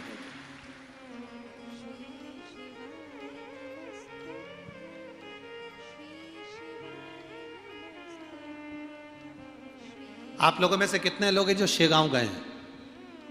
गए हो शेगांव? चलो स्वामी समर्थ जी के यहां गए हैं दर्शन करने के लिए, ठीक है। संत के यहाँ, संत तुकाराम जी के यहाँ, संत ज्ञानेश्वर जी के यहाँ, संत स्वामी समर्थ जी के यहाँ, शेगांव गजानन महाराज जी के यहाँ आप लोग जाते होगे। मेरा विश्वास कहता है जब भी किसी संत के दरवाजे पर जाना, होटल में भोजन मत करना। संत के यहाँ जाकर भले 20, 25, 50 रुपए की थाली मिले, आश्रम का फ्री में मिले, उसमें नमक हो ना हो, स्वाद हो ना हो, पहले उस आश्रम का भोजन ग्रहण करें। आप में से कितने लोग हैं जो गजानन महाराज जी के यहाँ भोजन करके आए? शेगांव करके आए हो? स्वामी समर्थ बाबा के यहाँ करके आए हो? टिक्कड़ भले बैंगन का भरता मिले, चाहे रोटी का टिक्कड़ मिले। कभी आप धोनी वाले दादा के यहाँ जाना, वहां पर भी अगर आप गए होगे तो टिक्कड़ जो मिले आश्रम में, भले 25 रुपए की थाली मिले, 50 रुपए की मिले, 10 रुपए की मिले, चाहे 10 रुपए 50 रुपए कितने की भी मिले, चाहे फ्री में मिले, पर होटल का खाना तुम कभी भी खा लेना। पर तुम जब किसी आश्रम में प्रवेश करो, किसी भगवान के मंदिर में जाओ, किसी गुरु के दरवाजे पर जाओ, तो वहां मांग कर खाना, भैया आपके यहाँ का थोड़ा सा टिक्कड़ दे दो, थोड़ा सा मेरे को भोजन दे दो। क्यों? गुरु के दरवाजे का, संत के द्वार का, भगवान के द्वार का जो भोजन होता है वो हजारों अंदर के रोगों को समाप्त कर देता है। क्योंकि संत के यहाँ इतना भजन होता है, संत के यहाँ इतना भजन होता है, गुरु के यहाँ इतना भजन होता है, साधु के यहाँ इतना भजन होता है, तपस्वी के यहाँ इतना भजन होता है, इतना भजन होता है कि वो समाप्त कर।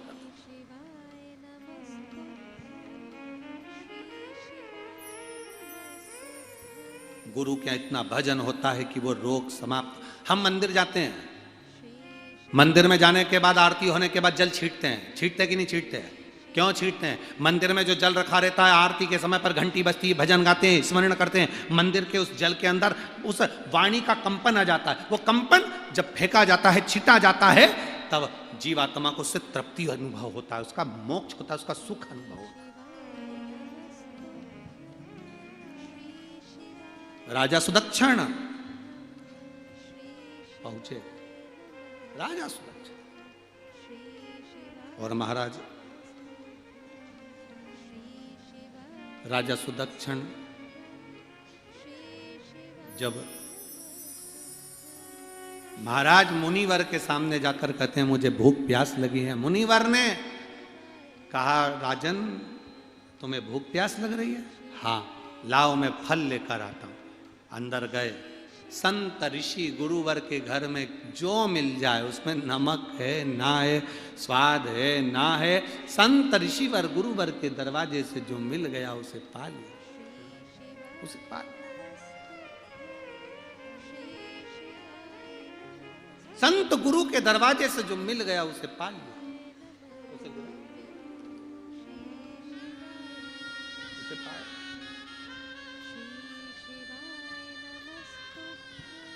महाराज अब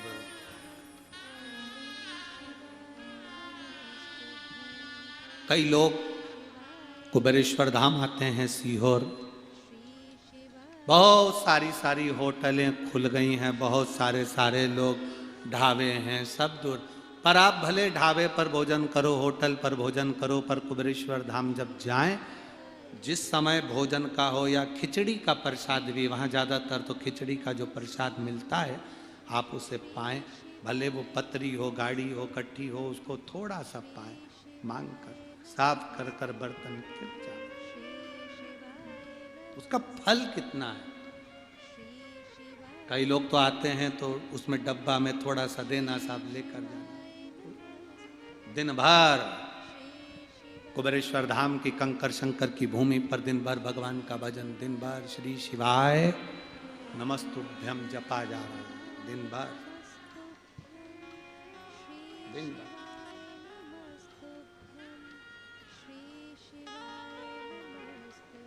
जपो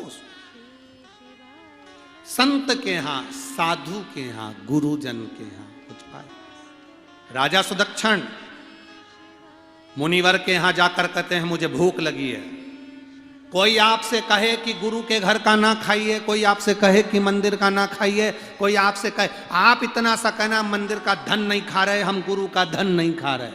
हम तो गुरु से मांग कर उसके मुख का जो अधरामृत है, उसके भजन का जो अधरामृत है, वो हम मांग इसलिए रहे हैं कि हमारे भीतर के विकार रोग समाप्त हो जाए, भीतर की तृष्णा समाप्त हो जाए, भीतर की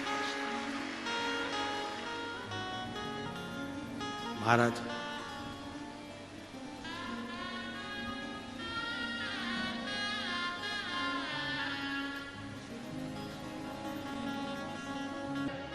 अपने स्थान पर भगवान शिव जी से अपने मन की बात कहिएगा, बड़े भाव के साथ में, आनंद के साथ में भगवान देवाधिदेव महादेव से अपने हृदय की बात भगवान शिव से बड़े भाव के साथ कहिए, दिल से प्रार्थना करिए। जहाँ जगह मिले वहाँ बैठकर भगवान देवाधिदेव महादेव से मन की बात बड़े भाव के साथ में प्रार्थना करिए। जहाँ भी जगह मिले वहाँ बैठकर भगवान शिव से अपने हृदय की बात बड़े भाव के साथ में आनंद करिए।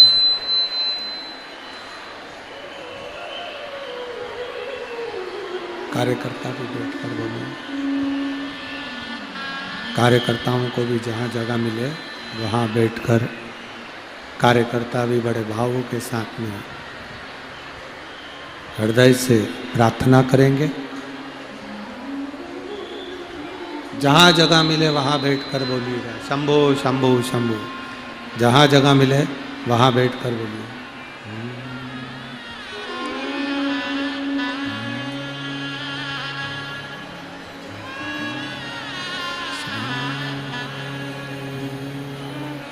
शिवाय नमस्तुभ्यं श्री शिवाय नमस्तुभ्यं श्री शिवाय नमस्तुभ्यं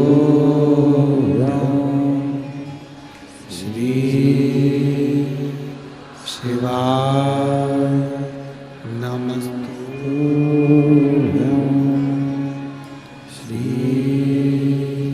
शिवाय नमस्तुभ्यं श्री शिवाय नमस्तुभ्यं श्री शिवाय नमस्तुभ्यं। भोला सब दुख काटो हारा, ओ भोला सब दुख काटो हारा। शिव शंकर जपो तेरी माला, बाबा जपो तेरी माला। भोला सब दुख काटो हारा, ओ भोला सब दुख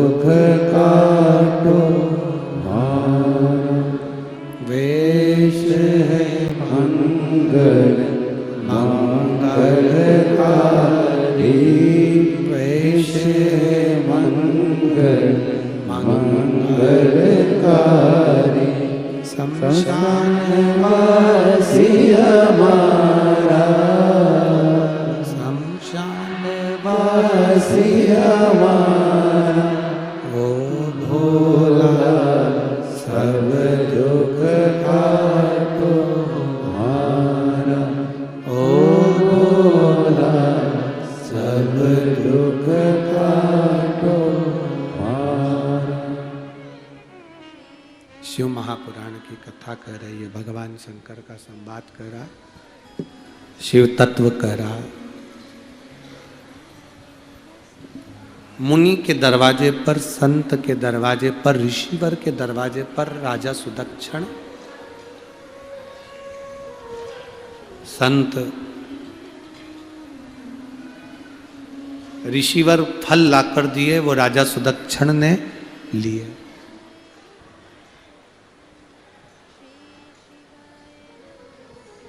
और उस फल को राजा सुदक्षिण ने खाया।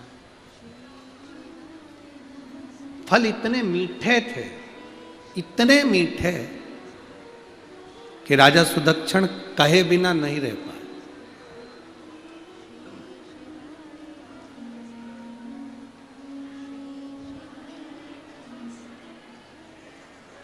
कह दिया, महाराज जी इतना मीठा फल तो मैंने आज तक अपनी जिंदगी में नहीं खाया। इतना मीठा फल अपनी जिंदगी में आज तक नहीं पाया। राजा तो सुदक्षिण बोले, ऋषि बोले कि हम जिस राजा के नगर में रहते हैं वो राजा शिव का भक्त है, न्याय करता है तो मुख से 108 बार श्री शिवाय नमस्तुभ्यम बुलवाता है, ओम नमः शिवाय बुलवाता है, नमः शिवाय बुलवाता है।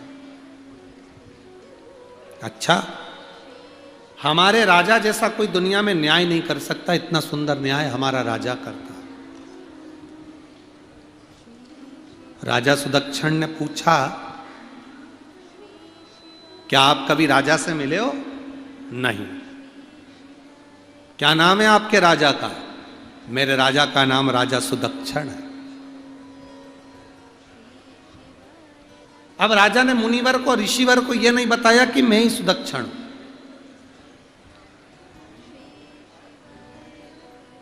आप कितनी बड़ी गादी पर बैठते हो, आप कितने बड़े सत्ताधारी हो, आप कितने बड़े वैभवपति हो, आप कितने बड़े, किस सिंहासन के मालिक हो, आप कौन से, किस जगह कर, कौन सा पद आपके पास में है, आप सबको बताओ। आपका पद, आपका गौरव, आप सबको बताओ, पर दो जगह पर अपना पद कभी मत बताओ। एक अपने घर की माता पिता को, और दूसरा अपने गुरु को अपना पद कभी मत। एक माता पिता को कभी मत कहो कि मैं इतना बड़ा सत्ताधारी हूं, मेरे पास में इतना वैभव है, मेरे पास इतनी सत्ता है, मेरे पास में ये है, मेरे 40 नौकर हैं, 50 नौकर हैं, मेरे हाथ के नीचे इतने लोग काम कर रहे हैं, मैं वहां का राजा हूं, मैं वहां का ये हूं, मेरे पास ये मिनिस्टर का पद है, मैं यहाँ का मंत्री, वहां का संतरी, मैं आमदार, मैं खासदार, मैं ये, मैं वो, ना ना ना, मैं अध्यक्ष, मैं उपाध्यक्ष, कुछ नहीं। माता की दृष्टि में पुत्र पुत्र रहना चाहिए, और पुत्र की दृष्टि में, पुत्री की दृष्टि में, पुत्र की दृष्टि में माता पिता रहना चाहिए। उनकी दृष्टि में ये कुछ मान सम्मान ये नहीं होना चाहिए कि पिता के पद से बड़ा बेटे के लिए कोई पद नहीं है, कि मैं, पिता है मेरे, उनके सामने में छोटा।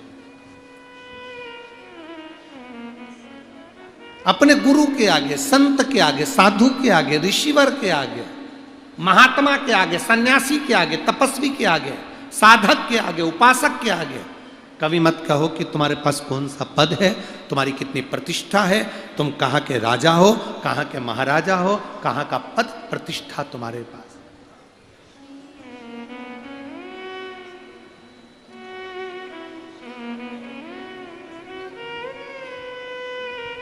किसी गुरु से मिलने के लिए जाना तो कभी मत कहना, कई लोग कहते हैं साहब इनको पहचानते हो आप, कौन है ये, इनको पहचानते हो, बहुत हमारे नगर के ये, हमारे नगर के वो, इनको नहीं जानते। अब वो तुम्हारे नगर के होंगे, हमें क्या करना। बोले जी सही है कि गलत, अपने को क्या करना, तुम्हारे नगर के हैं, तुम जान सकते हो। हाँ हम जाने तब जब वो नगर के तो हैं, तुम कह रहे हो हमारे नगर के ये हैं, हमारे नगर के वो हैं, हमारे नगर के ये हैं, हम जब जाने, जब इतने शिव भक्त आए हैं उनको एक गिलास पानी पिला दे तो जाने कि हाँ कोई है। अब कहने को तो तुम कह दो साहब कि हमारे नगर के ये ऐसे हैं वो वैसे हैं, हाँ किसी भूखे को भोजन करा दे, प्यासे को पानी पिला दे, तो जैसे वो माता एक एक टॉफी दे रही है, श्री शिवाय नमस्तुभ्यम कर रही है, तो उसने खुद की वीडियो नहीं बनवाई, वो तो कोई लड़का जा रहा होगा, उसने वीडियो बनाकर सोशल मीडिया पे डाल दी। जब व्यक्ति कुछ अच्छा करता है तो उसका दुनिया गुणगान करती है। अच्छा करोगे तो गुणगान होगा ना, कोई क्या कहे। अरे मत बुरे कर्म कर बंदे वरना पछताएगा, भगवान की आंखों से तू बच नहीं पाएगा, तू बच नहीं पाएगा। अरे ओ अज्ञानी मत करना दानी, तेरे कर्म का फल भी तू ही पाएगा, जैसा किया तूने तेरे आगे आएगा।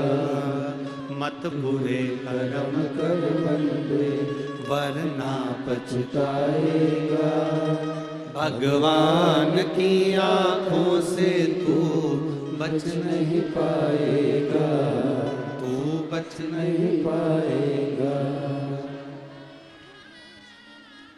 तुम क्या हो, किसी को क्या मानो, आपका व्यवहार बताएगा। एक मित्र ने एक मित्र को फोन लगाया और फोन लगाकर बोला और कैसा है, बहुत बढ़िया।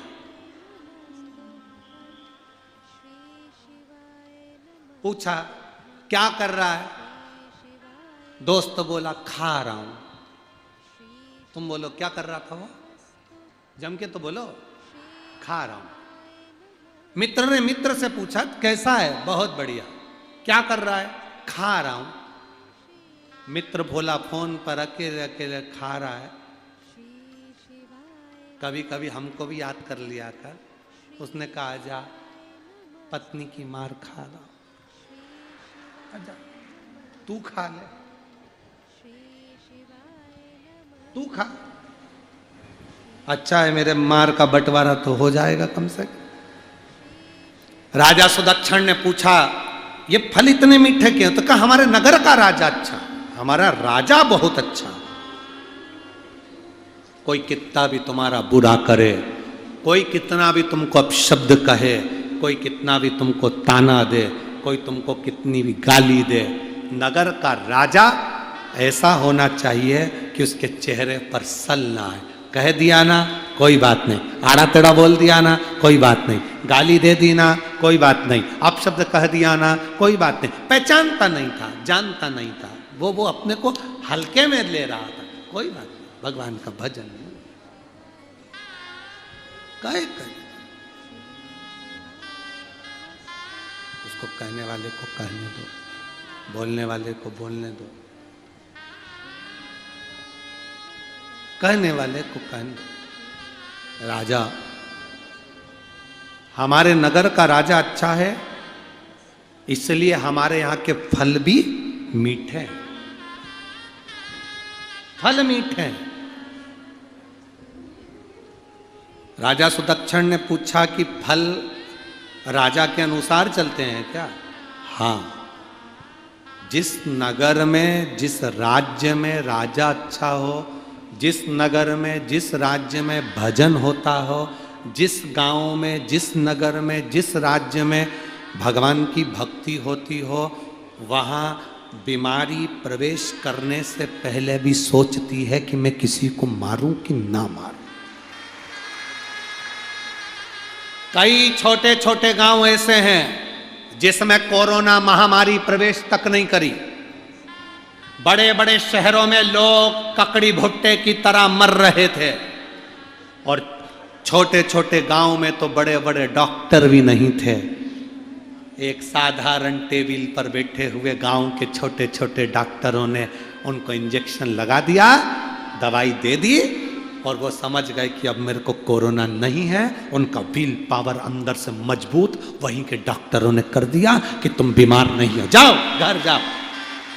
वहीं के डॉक्टर, बहुत छोटे डॉक्टर जिनका बड़ा हॉस्पिटल नहीं, बड़ी क्लिनिक नहीं, टेबल लगाकर बैठे थे छोटे छोटे गांव में। जाकर उन्होंने कहा साहब मेरे को स्वाद नहीं आ रहा, मेरे को सर्दी हो रही है, देखो कहीं मुझे कोरोना तो नहीं हो गया। वहाँ के डॉक्टर ने हाथ लगाया, नब्ज देखी, इंजेक्शन लगा कर कहा कुछ नहीं है, कोई तुम्हें कोरोना वोरोना नहीं है, जाओ घर पर बढ़िया जोरदार सब्जी वब्जी बनाओ, तड़केदार, खूब खाओ डपट के और अपनी ज़िंदगी अच्छे जियो। उसको मालूम पड़ गया कि मुझे कोरोना नहीं है। अगर उसको डॉक्टर डरा देता कोरोना है, सबसे अलग रहना, दूर रहना, बात मत करना, कमरे में पड़े रहना, दरवाज़ा बंद कर लेना, मालूम पड़े और अकेला पड़ पड़ पड़ पड़ पड़ पड़ पड़ पड़।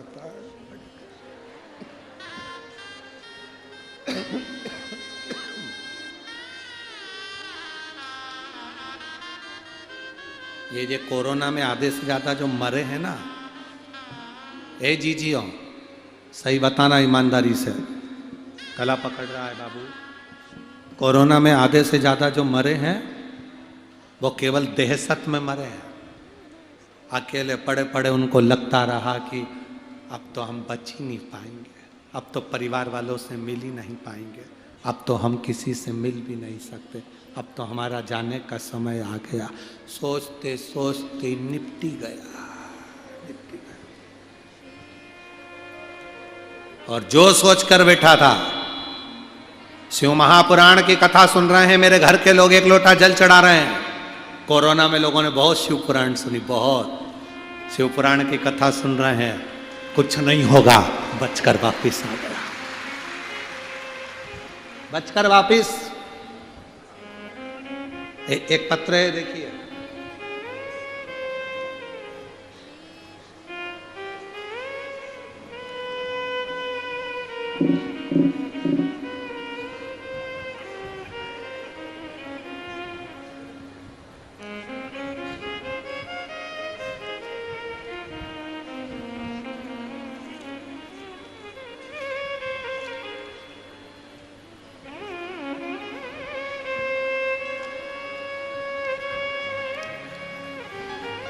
सोनाली विनोद पाटिल, मुंबई ठाणे। कहीं बैठी हो तो हाथ हिला सकती हैं, कहीं पर बैठी हो तो अपना हाथ हिला सकती हैं। मेरा नाम सोनाली विनोद पाटिल, मुंबई ठाणे से हूँ। कहीं बैठी हो तो हाथ हिला सकती हैं जहाँ कहीं बैठी हूँ। एक लोटे जल का मैं वर्णन करना चाहती हूँ गुरुदेव। पशुपतिनाथ का व्रत का गुणगान करूँ। मेरे बाबा, मेरे पिताजी दत्तात्रेय आनंदा पाटिल चोपड़ा वर्डी में रहते हैं।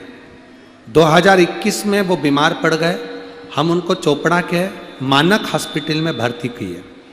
फिर डॉक्टर ने जांच किया तो मालूम पड़ा कि उनकी दोनों किडनी फेल हो गई,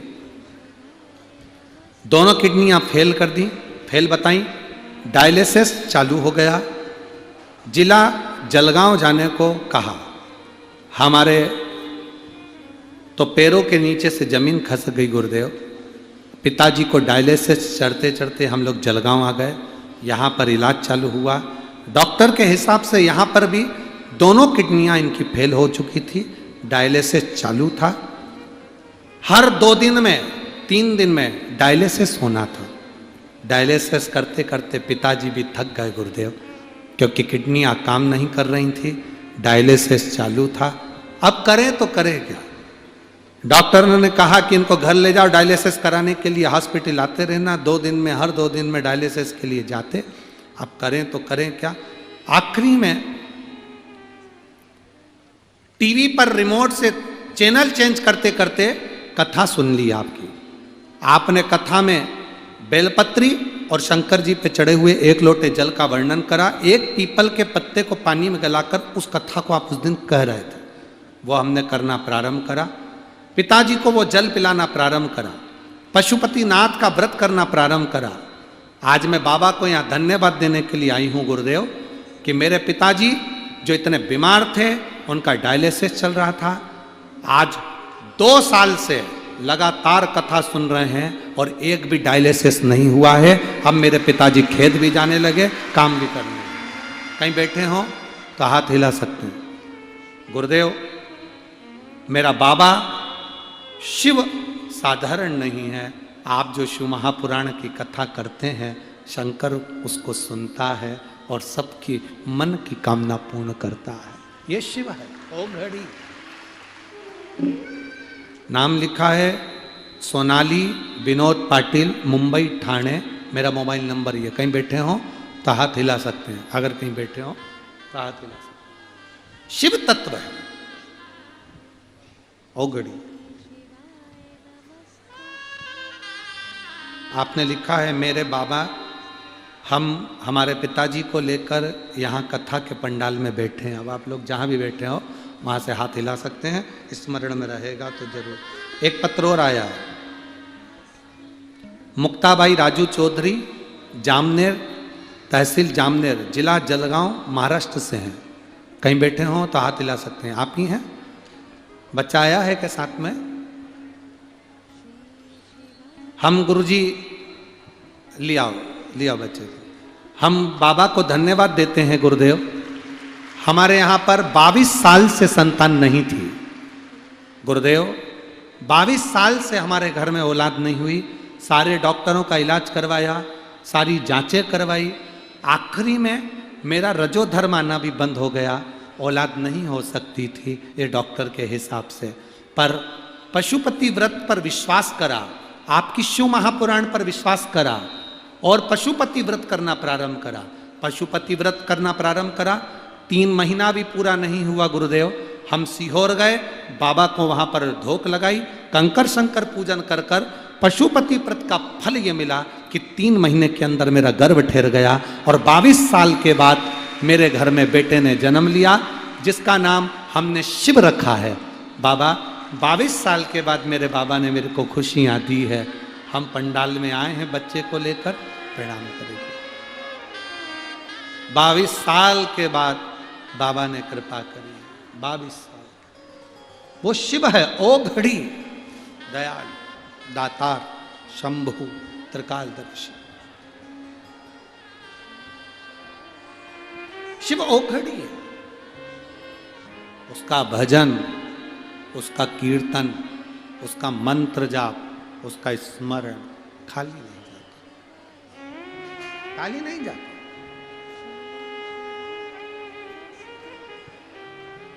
बस शिव महापुराण की कथा कहती है, राजा सुदक्षिण ने पूछा क्या ऐसा हो सकता है? गला पकड़ रहा बहुत। राजा सुदक्षिण ने पूछा क्या ऐसा हो सकता है?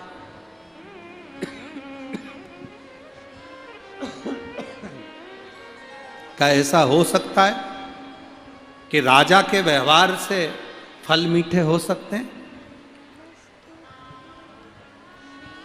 राजा के व्यवहार से क्या फल मीठे हो सकते हैं?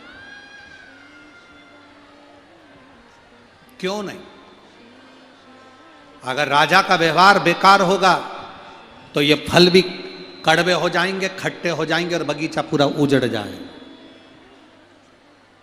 बगीचा पूरा उजड़ जाए, ये फल भी बेकार हो जाए। ऐसा होता है? हाँ। राजा सुदक्षिण ने विचार करा एक बार प्रैक्टिकल करने में क्या जाता है, जरा देखूं मैं। आज राजा सुदक्षिण गया और राजा सुदक्षिण आज गया नगर में, उसने कर बढ़ा दिया, लोगों को परेशान करना प्रारंभ करा। परेशान करने के थोड़े दिन बाद उस मुनि के दरवाजे पर गया तो उसका बगीचा बिखरा हुआ था। फल खाए कड़वे हो चुके थे, खट्टे हो चुके थे। राजा ने मुनिवर से पूछा तुम्हारे फल खट्टे और कड़वे कैसे हो गए? महाराज, हमारे यहाँ का राजा फिर बेकार हो गया। राजा भक्ति कर रहा है तो फल भी मीठे होते हैं।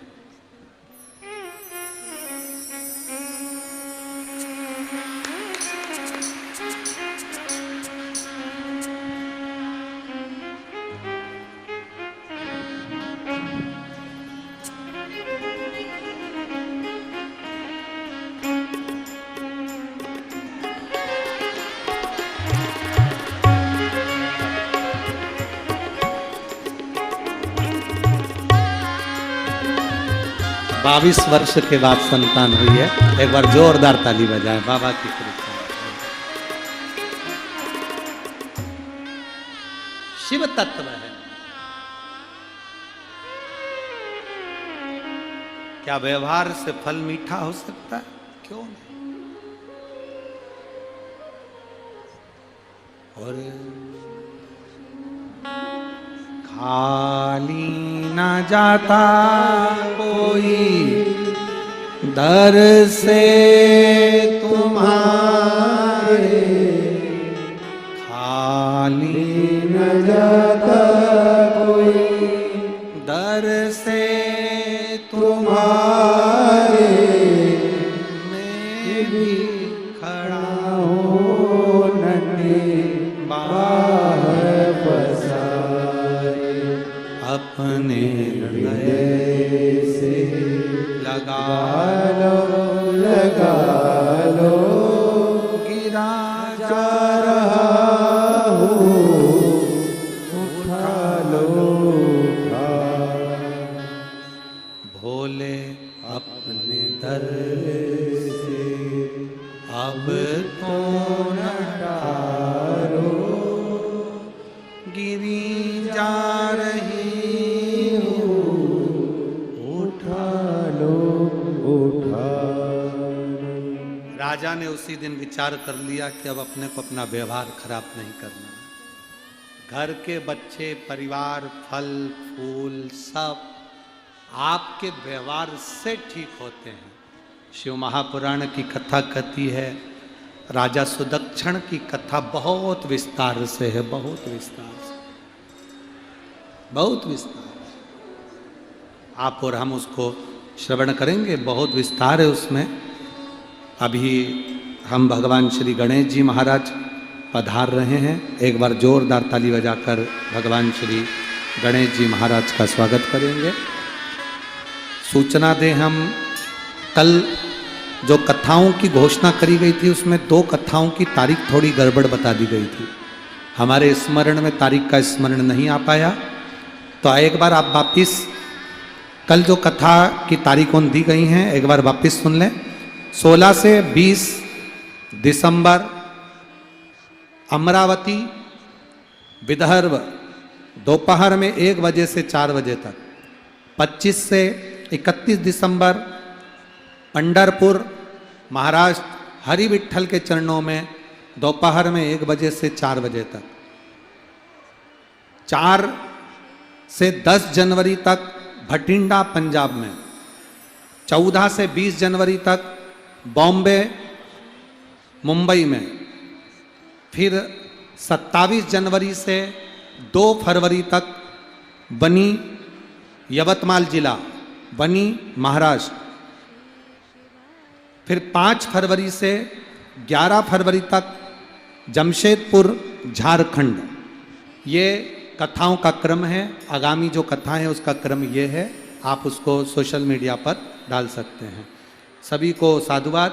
भगवान गणेश जी का एक बार स्वागत जोरदार ताली बजाकर भाव से करें। आप सब आनंद के साथ शिव महापुराण की कथा का लाभ लें और अपने जीवन को सार्थक बनाएं। हर हर